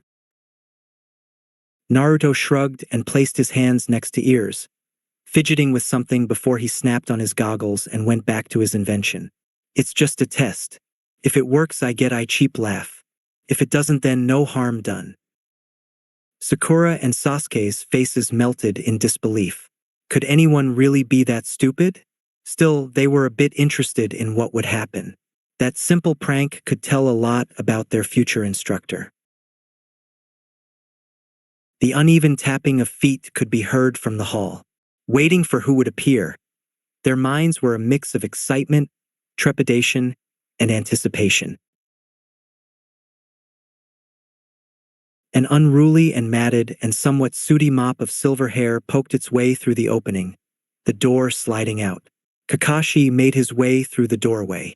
It was then that three things happened in rapid succession. First, the eraser fell, colliding with the jounin's skull and spreading chalk dust everywhere. Second, something clicked and the Cyclops eye crinkled in irritation as his mind muttered, "Crud." Third, one orb on both sides of the doorway was launched up. The room was bathed in a blinding white light and resounding, crackling boom. Sakura and Sasuke screamed and grunted in shock as their pupils withered to accommodate the sudden change in light, their ears ringing from the loud sound. Kakashi, at ground zero, had the sudden urge to just whip off his Hitai-8 and use his Sharingan to throttle a certain Mad Jinchuriki. Also, why was he hearing a consistent wah wah wah in the back of his head? Sakura was the first to regain her composure. What the hell was that? Okay, not so much composure as the energy to lash out her rage at someone. Huh, I didn't think that'd actually work. The eraser was a gimme, but the flashbang was unexpected. They all looked up to see Naruto removing earplugs and his goggles. His face was a mask of bemused pride. Sasuke rubbed at his eyes, growling at the colorful dots that refused to leave his vision. When did you place that one? As angry as he was for being caught unawares, the way he had not noticed the traps at all was something that he had to find out. Naruto wasn't clever enough to do something like that. Don't you have anything to say for yourself? Sakura had no such qualms. Naruto blinked. I think I used too much magnesium in that mix.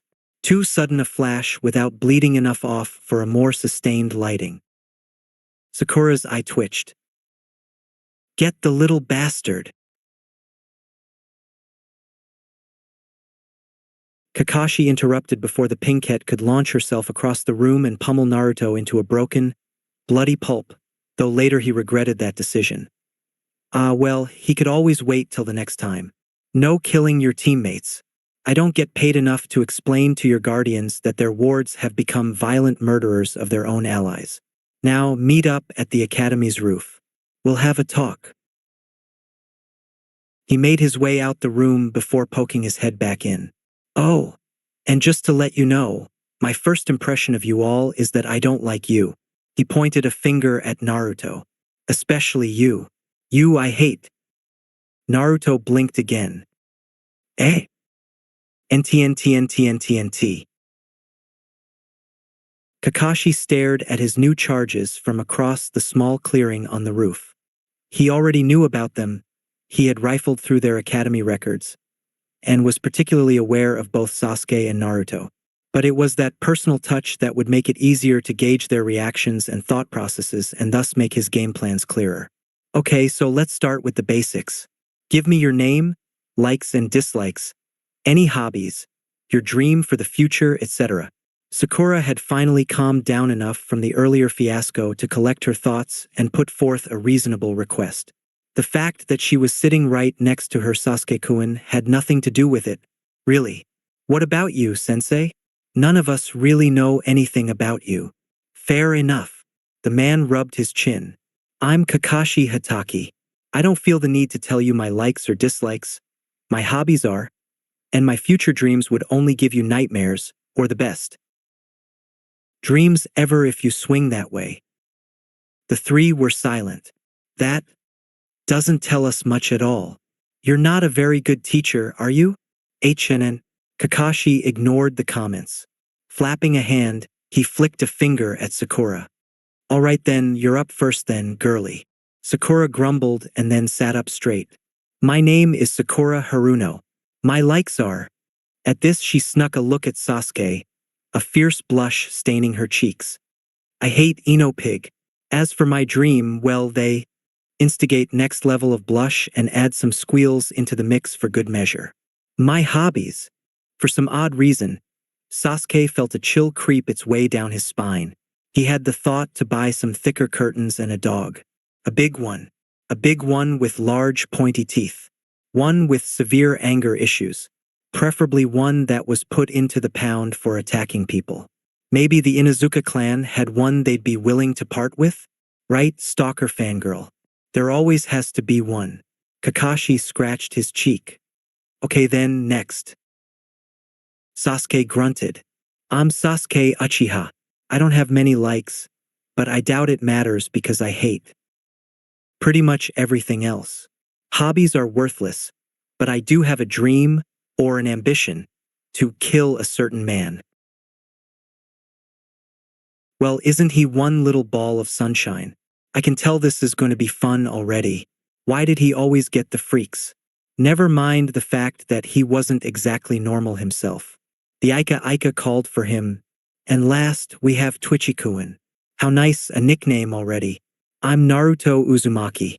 My likes are ramen, coffee, Metaru, And my Kinzoku jutsu. The others looked at him in confusion. What the heck were those? My dislikes are when my experiments fail and people who are close-minded. My hobbies are training, practical jokes, gardening, listening to music, and reading. Reading? From the boy who had the intelligence of a rock? Who the heck was he trying to fool? My dream is become Hokage and then take over the world. Kakashi raised an eyebrow. What was that last one? Become Hokage? Right? Kakashi wondered what god he pissed off recently to deserve this. And to round it off, we have a megalomaniacal midget with the world's strongest creature in his belly. Kakashi hated his life. Well, in any case, I want you to meet me tomorrow morning at Training Ground 10 at 8. We'll start our ninja duties then, and you'll have your final genin exam. The three preteens looked on in shock. Wait, what do you mean test? Didn't we pass ours already? Oh, that was just to weed out the real weaklings from those with actual potential as ninja. This is to determine if the ones left over can really make the grade. He put a hand to his mask-covered mouth, giggling devilishly. I can't wait for that. What the hell is so funny?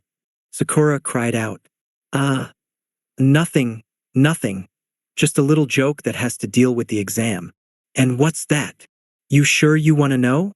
Finding their expectant faces as his response, Kakashi forced himself not to burst out laughing. This exam is so difficult. The failure rate is over 66%. Out of the 27 students that made it, only 9 will become legal shinobi. Fantastic, any? You suck.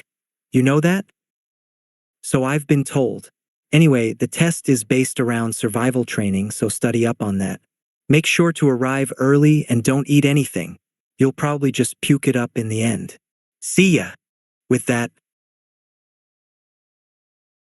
the ex-NBU made a quick hand seal and disappeared from the rooftop, leaves swirling in the void he left. Naruto blinked at the shell-shocked looks on his teammates' faces.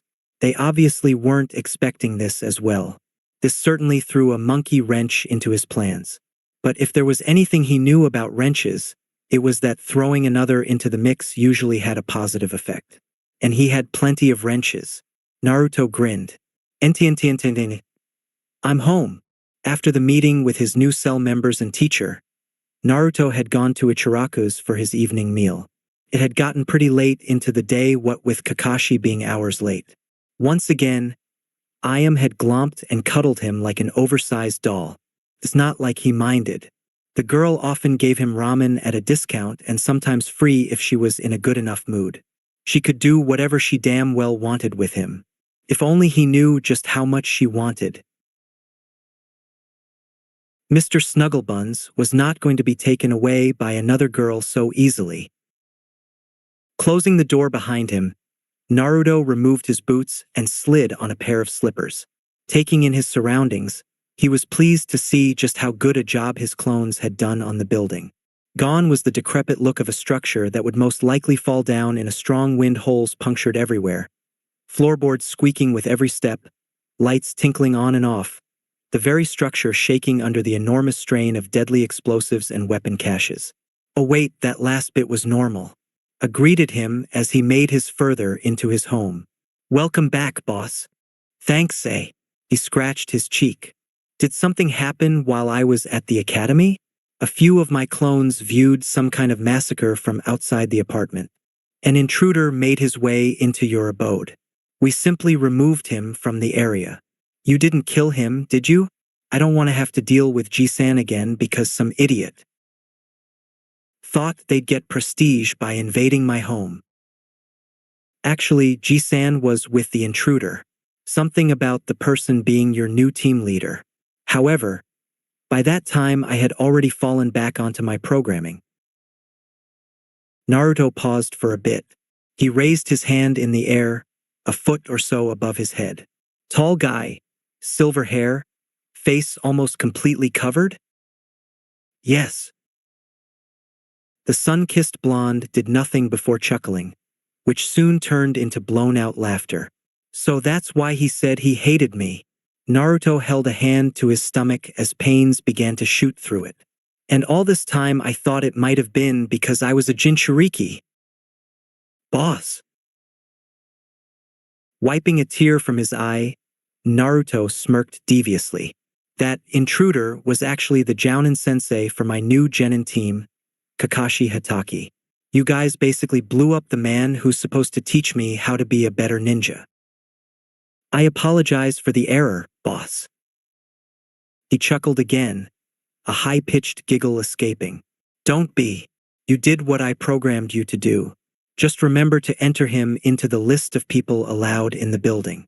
He bent down and patted the clank on the head, then stopped. A nasty grin spread from one lip to the other. Add as a supplementary program J6 to his file. As you wish, boss. The Narutoan's eyes shined as it transferred the data to all of the other droids. When it stopped, its tone held a mischief that creepily contrasted its neutrally crafted skull. You must really like him to add that program to his directory file, huh, boss? Naruto shrugged. I do what I can. His smile melted into a kinder one. How's Metaru doing? Is he adapting to the upgrade? He's been sleeping most of the day away, boss. Though I think he should be dash.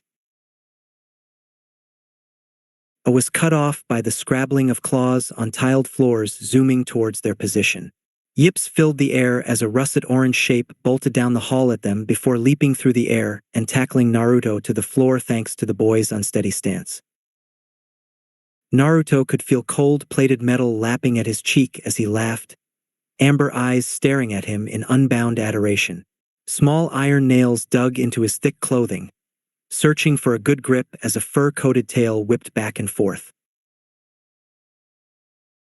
Naruto peeled Metaru off of him, gazing in affection at the small fox-shaped construct in his arms. Not even 2 feet long, his tail nearly the same size as his body, and hardly a foot tall. The small robot barked and whimpered in happiness as his master held him close. Who's a good boy? Who's a good boy? Naruto cooed, Metaru butting his vulpine nose into the lad's chest. Metaru's a good boy. Yes, you are. Yes, you are. Metaru was his greatest creation, but more importantly, he was Naruto's companion and friend. The construct was the result of years of labor and research, resulting in a sentient life form that learned and developed the more time it spent in its created existence. In other words, he was the first artificially intelligent creature since centuries ago. Were you a good little fox? Naruto asked. Metaru yipped in response. His smile widened. That's right, Naruto almost simpered. Because Metaru is the best thing in the whole wide world. Right up there with ramen, yes he is. The little fox had already reached godhood.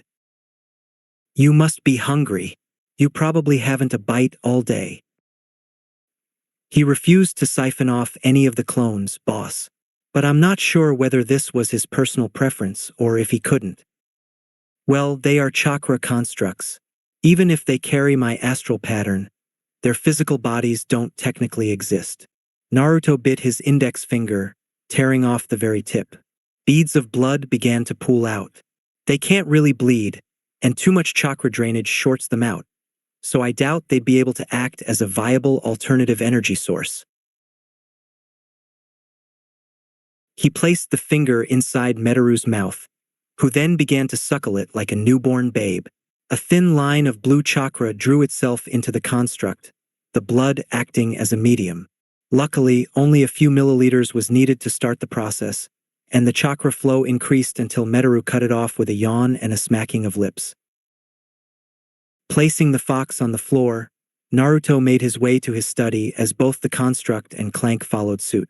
It was quiet except for the whirring of gears and crackling of electricity, while Metaru danced around Naruto like a mad top, gaining small laughs and giggles as his reward. When they reached the book-infested room, Naruto shoved a pile over, muttering curses all the while that he should have sent his clones to do this room first, and sat at his table. The furniture had all manners of objects, devices, and sheets of paper scattered all over it. Oddly enough, it looked like a copy of the Hokage's desk. Little did Naruto know just how quickly he was becoming attuned to the job's most terrible danger and annoyance, the Paper Legion. Metaru jumped into his creator's lap, curling up into a small ball for the blessed warmth, while it climbed the small set of stairs set at the side of the table. Naruto had created it and many others like it around the building after realizing that, due to the size of the Narukuns, there were a lot of places cut off for them. And being the de facto leader of the crew, was often needed to help discuss plans thanks to the many battle tactics Naruto had entered into the digital database. "So, what are we doing, boss?" Naruto pulled a few books from the side of him, most labeled as the current year and previous bingo book.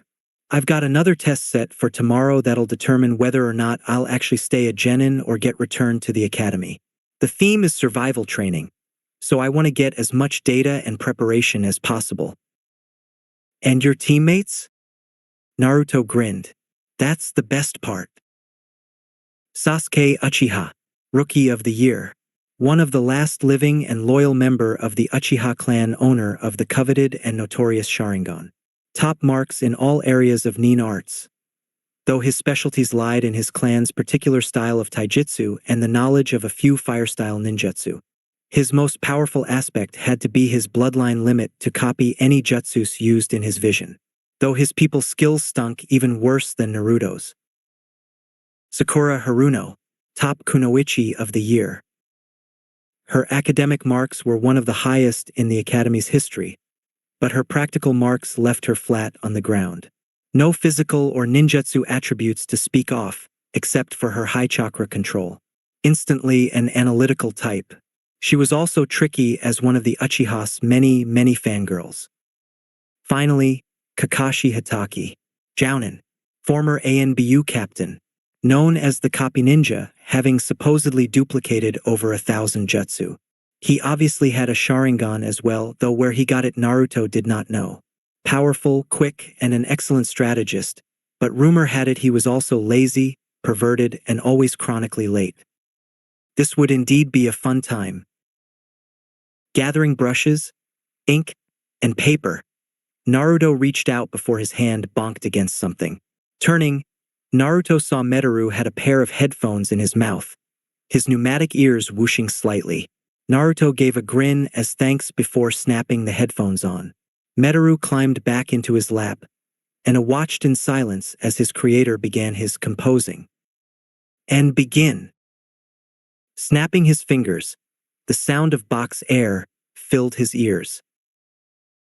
A beautiful melody, once lost, now mysteriously found again, flowed like the name of the tune. Naruto's hands danced across the table. NTNTNTNTNT. It was morning, and two halfway genins were standing around like idiots just where in the hell their other teammate and instructor was. They had come early, they hadn't eaten, they had arrived at the right place, they had prepared for the survival test, they had done everything asked. So where the hell was Kakashi and Naruto? Grah. I'm gonna kill that empty-headed blonde when he gets here. Sasuke, though he did not do so vocally for the fear of getting a gooey Sakura, found himself agreeing with the girl.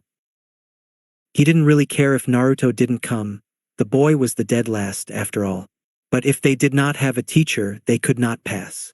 And if they didn't pass, he couldn't become a ninja. And if he didn't become a ninja, he would never be able to gain all the power to kill his missing Nin sibling Itachi. So this statement begs to be said.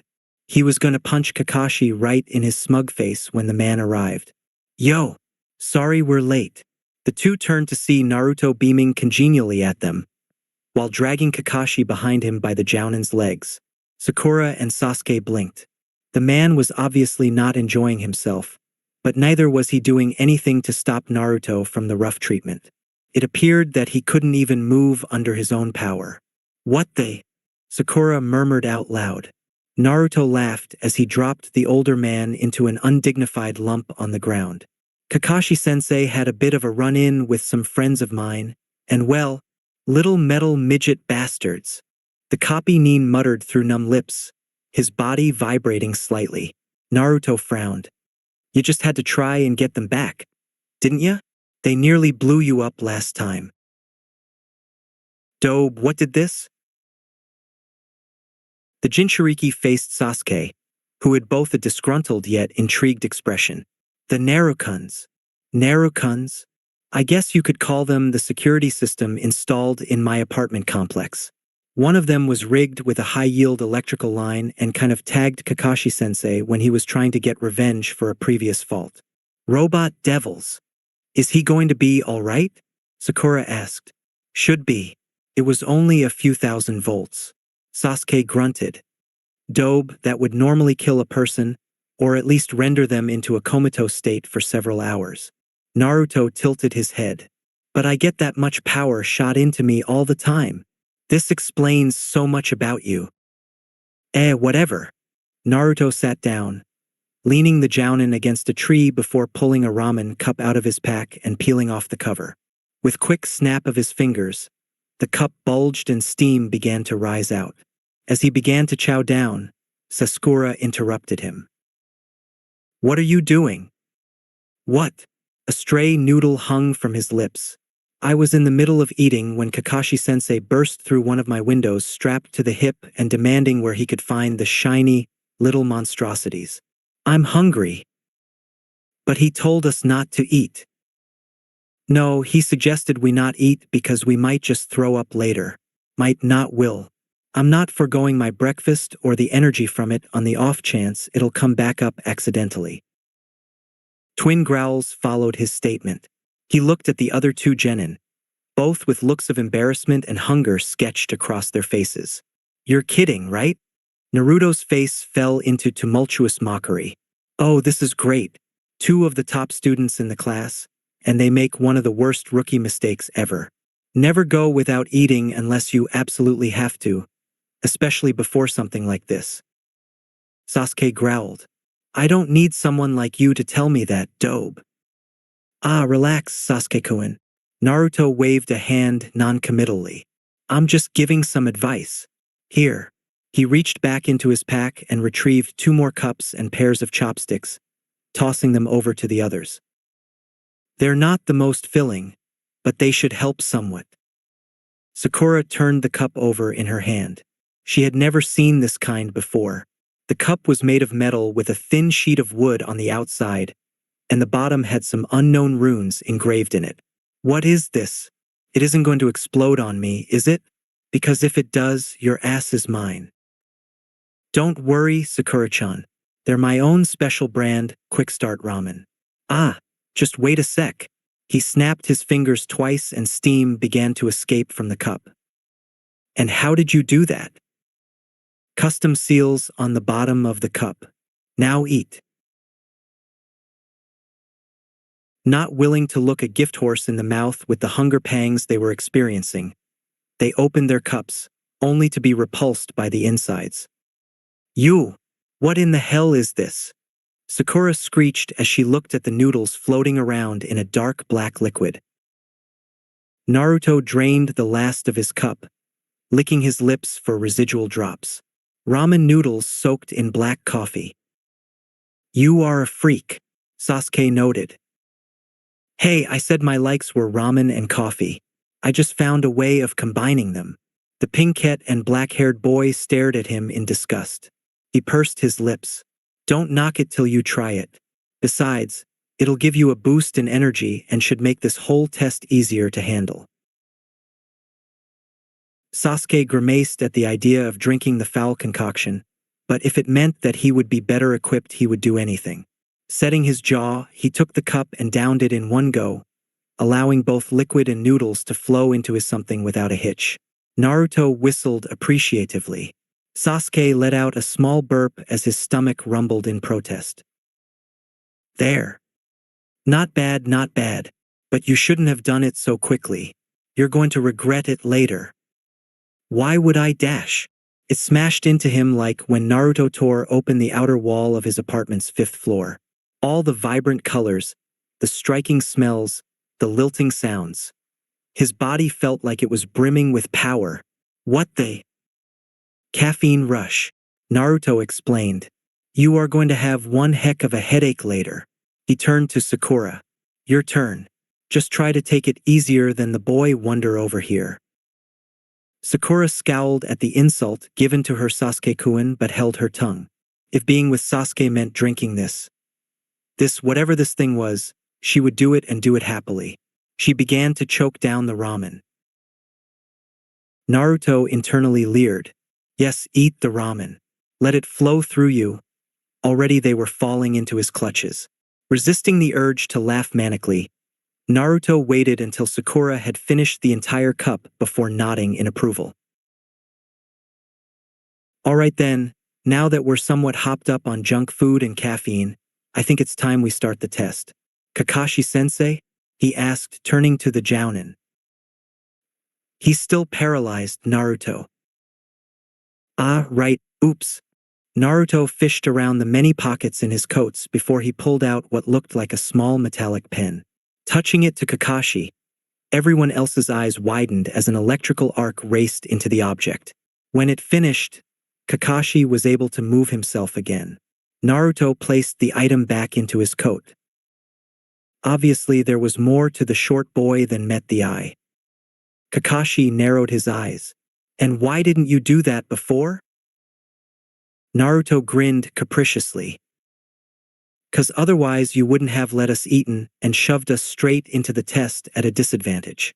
He leaned forward and waggled his eyebrows. Ryeg height? Kakashi shook his head, his eye becoming an upside-down U. You're impossible, brat, but I think I'm starting to like you. He stood up and walked over to a stump, placing down a clock. Right then, guess we'll start now. The genin stood at attention. I will set this clock to ring 1 hour from now. In that time span, you must steal one of these bells that I will be keeping on my person. He jingled a pair of bells for them to see. If you manage to steal one, you will pass the test and become honorary ninja. Sakura noted the contradiction. But sensei, there's only 2 bells. One of us will be left out. The man smirked. Exactly. Then that means that one of you will definitely be sent back to the academy.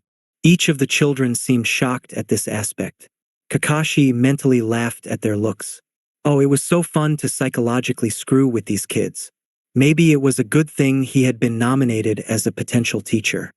You can use any tools, jutsus, or weapons you may have brought with you. Strike as though you were fighting a real enemy. You won't get shit otherwise. He nodded. Right then. Ready. Naruto removed the headphones from his neck, brought for this special occasion. Set. He snapped them on. And go. Naruto roared. The sound of heavy metal invaded his ears. He snapped his fingers together. The ground beneath Kakashi surged upward. NTNTNTNTNT, the idiot is insane. Absolutely and completely insane. Sasuke had hidden himself after the huge explosion, hidden right underneath Kakashi was set off, scattering all of them to the winds.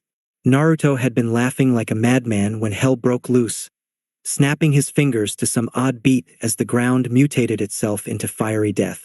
He didn't know what the dobe had done, but he did know that it was powerful and unexpected. He had to have it for himself. Sasuke had to make a revaluation of the previous class clown. It was clear he had been holding a lot back. To make such a sudden explosion without the use of hand signs or any discernible jutsu. That was something not a complete idiot could accomplish. Though at this very moment that complete idiot was challenging Kakashi to a fight in the wide open. Clearing after the jounin had wandered back in to try and bait the genin. So it was official Naruto was just crazy. After babbling on about some stuff or other, Naruto launched himself at the man, devolving into a poor rendition of the academy's taijutsu. When he found his back turned to the jounin, Kakashi had performed his 1,000 years of death jutsu on the boy. What was surprising was not that Kakashi had beaten Naruto so easily, but that Naruto had just poofed into a thin cloud of smoke. So it had to be a bunshin. But it wasn't a normal bunshin. So what was it?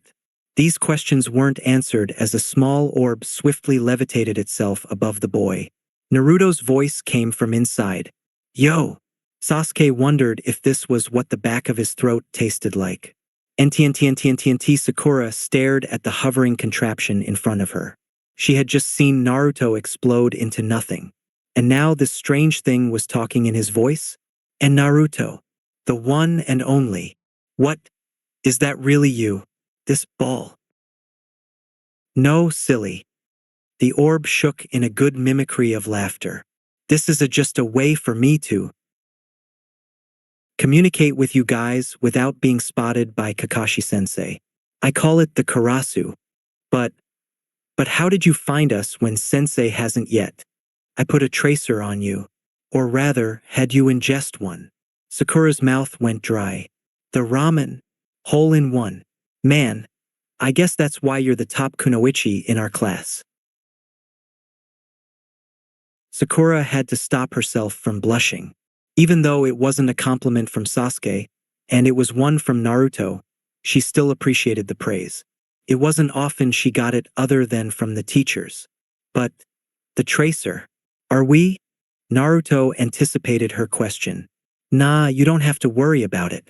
It should dissolve in the next couple of hours or so and be completely harmless in passing. But man, I couldn't believe my luck that you guys hadn't eaten. I was worried I might have to trick you or something. Sakura found herself snorting. Really? You? Trick us? You are talking to the number one prankster in Konoha. I could trick one of the Inuzuka's Inunin to hand over all their bones. The ball bobbed up and down for a second. But that's not important. Right now, I need your help. NTNTNTNTNT Sasuke petulantly blew air out his nose. Me? Help you? And why should I? Because if you don't, none of us will pass. This struck the Uchiha Scion to the core. He blew his cheeks out and sighed. Explain. Think about it. We were put into a three-man team, but one of us is supposedly going to fail. Yet all the other teams we've ever seen have 3 people in it. It doesn't add up. Why would they bother to break us up into squads just so we could go at each other's throats? It's not Konoha's style. Sasuke thought about it for a second.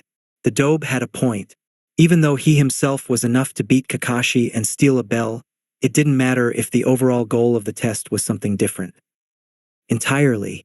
He would win the battle only to lose the war. Uchihas did not lose wars, they ended them. So you think he's trying to cause dissension in the ranks for a reason? For something. Think about it. What would we gain by working together if only 2 of us would pass? Sasuke pieced the shards together. Slowly it came to him. He's running us through team dynamics, tandem tactics. He wants us to work together despite the risk that we may not all make it. He could feel the smile being transmitted through the communication device. Exactly. So what will it be, Sasuke? Shall we fall apart or smush Kakashi like a bug? Is it worth it to achieve your dream? The boy squared his shoulders and jaw. He would do anything, even if it meant accepting another's weight on his shoulders, if it meant he could catch up to and surpass Itachi. What's the plan? NTNTNTNTNT. So, you just want me to watch Kakashi-sensei? No, I want you to shadow him. I want his every movement, every step, every turn. I want the exact measurement he walks, the exact angle of his path. Everything. But why me? His voice had obvious hints of self-dissatisfaction. Because you're the best when it comes to mathematics. Simply think of it as geometry. Gauge the way he moves and then predict based on the facts. If anyone can do it, I know you can, Sakura-chan.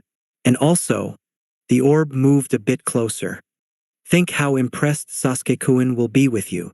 That clinched it for her. If it meant Sasuke would acknowledge her, then she would do it. I understand. Good. Then we'll start on my command.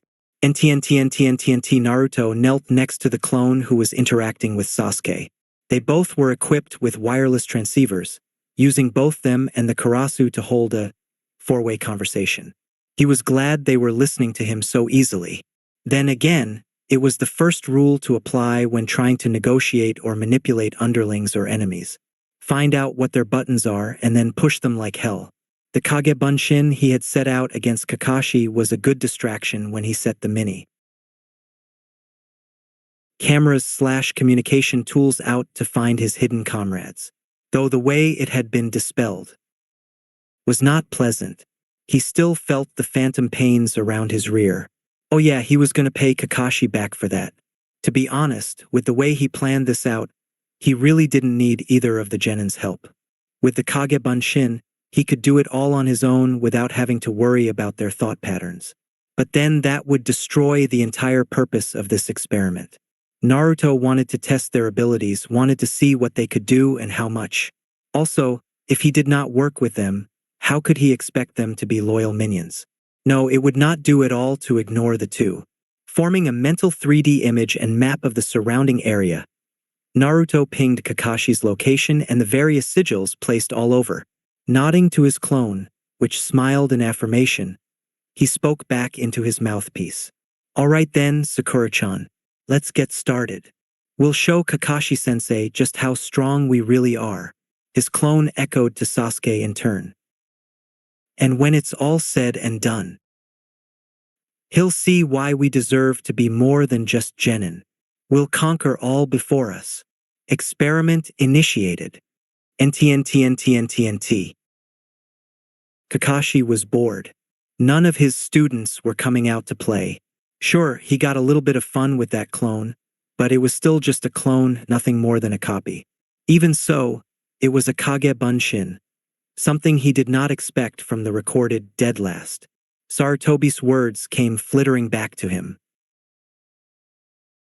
It would be best not to underestimate him. But what could he expect from someone who only stayed and hid? Flipping his Ika book open, he giggled as the perverse storyline engulfed him.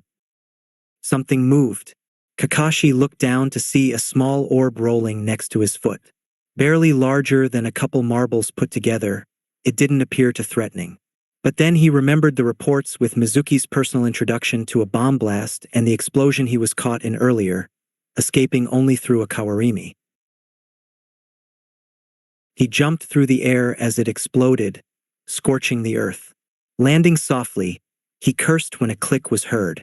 Dashing to the side, several kunai pierced through where he once was. When he stopped to measure his surroundings, the tree behind him caught fire. It wasn't long before his entire surroundings were a pyroclastic vision of death. No matter where he moved to, some trap was set off. The constant stream of bright lights and loud sounds were doing wonders for keeping his senses all tangled up. He could hardly look one way before being distracted or have his concentration broken by something else. He barely even noticed Sasuke leveling an axe kick at his face until his arm instinctively came up to block. Sasuke let out the dreaded and pompous Uchiha smirk. You seem surprised, sensei. NTNTNTNTNT. Sakura squealed as she saw her Sasuke-kun put the nails to the silver-haired jounin. He was so cool. And Naruto was almost as amazing. He had listened to her every word, following her directions to where Kakashi moved and shifted. Then he activated the traps set ahead of time. With every step, Kakashi was caught off guard by another trap, twirling the man in a lethal merry-go-round. Maybe they could really do this. They could actually beat a senior jounin, one of the elite. She saw Sasuke twist down in a contortionist's manner, almost touching the bells. He did it. Sasuke-kun did it. Her joy dwindled when Kakashi lurched backwards, avoiding Sasuke's fingertips. No, all that work, all that Naruto had helped with. Naruto had actually done something, and it was ruined as Kakashi would now be on guard. Sakura's eyes widened more when she saw it. Naruto was at Kakashi's back, palms outstretched. NTNTNTNTNT. Kakashi grunted as he felt a two-palm strike smash into his back. He hadn't noticed one of the others sneaking up, so focused on Sasuke and disoriented by the traps. He twisted his body and tumbled to the ground. Skidding a couple feet, he got to his knees. Sasuke was panting lightly, Naruto slapping him briskly on the back. Kakashi's one visible eye widened. Did they get the bells? Chancing a look, he found that, yes, the silver musical items were still attached at his waist. He heaved a small sigh of relief. It wouldn't do to be defeated so easily by a bunch of snot-nosed brats. Kakashi let out a grin. Oh, so close. Looks like your plan failed. Though I have to admit, it was rather unexpected. Sasuke growled but stopped when Naruto put a hand on his shoulder. Looking up, he saw the blonde had a look of victory on his face. What was the boy planning? You think so? Because from my perspective, it looks like our win. You don't have the bells. Sasuke wasn't able to steal them. He wasn't supposed to. The other two males looked at him in surprise. I mean, sure, it would have been great if it worked out that easily, but I doubted it would have. Naruto put his hands behind his head. Sasuke may be good and all, but he's still just a genin. Even against someone with their eyes and ears tied up like yours, he wouldn't win with just taijutsu. Sasuke growled at the indirect insult but said nothing. He wanted to see where the blonde was going with this. For a distraction, however, compounded upon all those traps, he's perfect. Kakashi felt his mouth gape. You used them? You used your teammates? That's not what an honorable shinobi does. I didn't use them, I employed their skills. They made this choice all on their own. He turned and waved. They turned to see a surprised Sakura approaching them with the flying Karasu at her side and a Kage Bunshin. The clone gave a thumbs up before popping. Naruto waited for the pinkette to arrive. Sakura, with her analytical skills, gave me your position at all times. It was how I knew where and when to spring my traps. Sasuke, with his superior physical abilities, kept you busy so I could land a sneak attack. And I placed the final blow and learned how to bring our teamwork to the fullest. But that doesn't mean you won. Well, yeah, it kinda does. That palm strike, it wasn't meant to do harm. Naruto's smile drooped into a malevolent leer. It was meant to seal your fate. You know Fuinjutsu, right, Kakashi-sensei? Yes. He didn't like the way this was heading. Then you should know how seals can be applied to any situation, from storage space to attack capabilities. At the moment, you have a seal on your back that, when I activate it, will shock you at about the same level you've received from my darling Narukuns. In other words,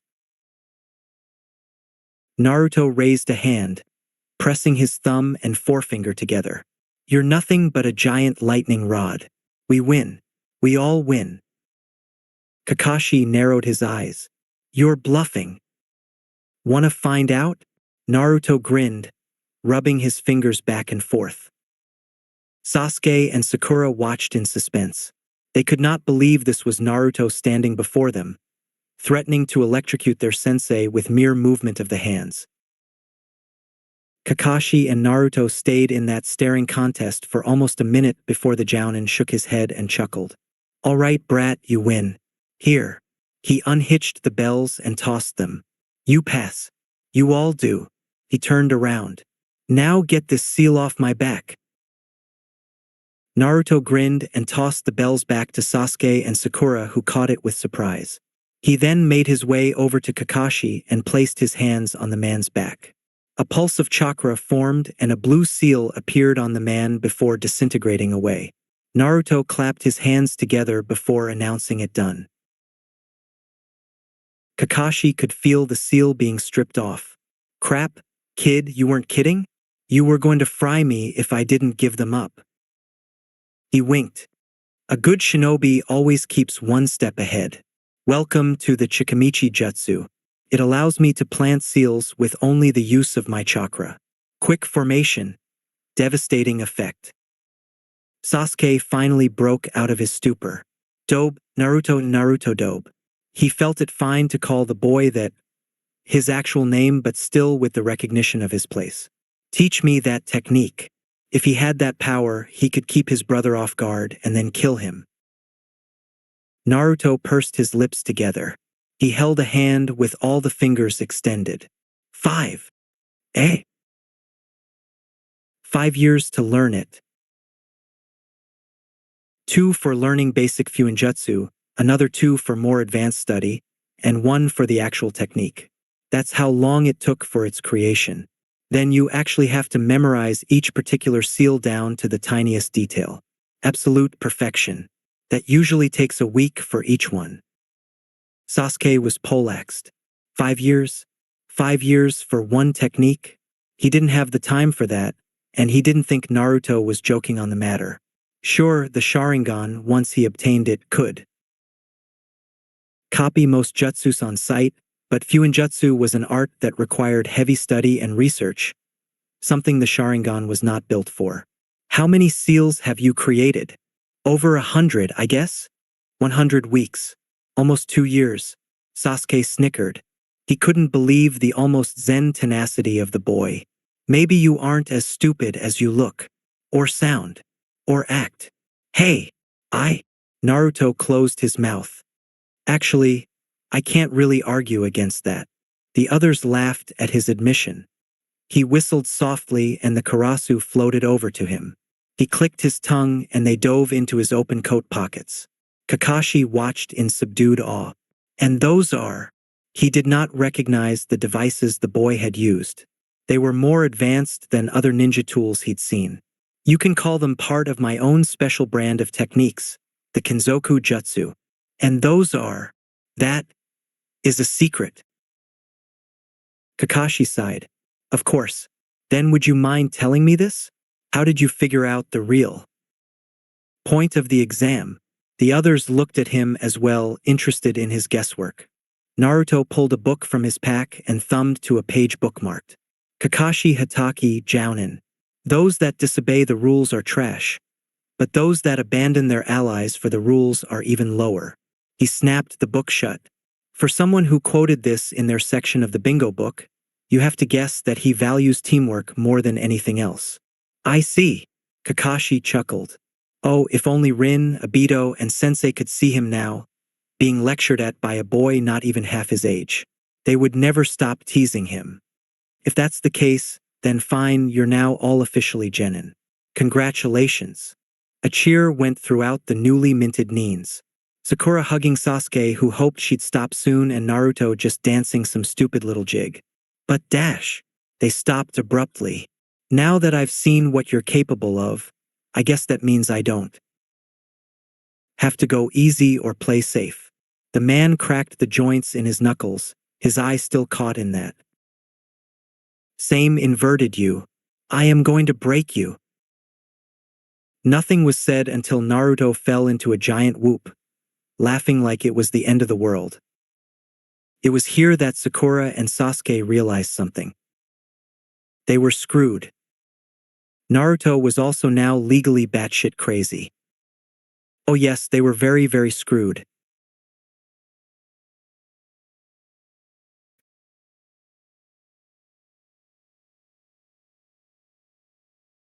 That's it for today. Remember to show your support to the creator of this story if you enjoyed it. If you would like more parts of the story to be uploaded, leave a comment and subscribe to get notified when the story continues. Bye-bye for now, and I hope that you all have a wonderful rest of your day.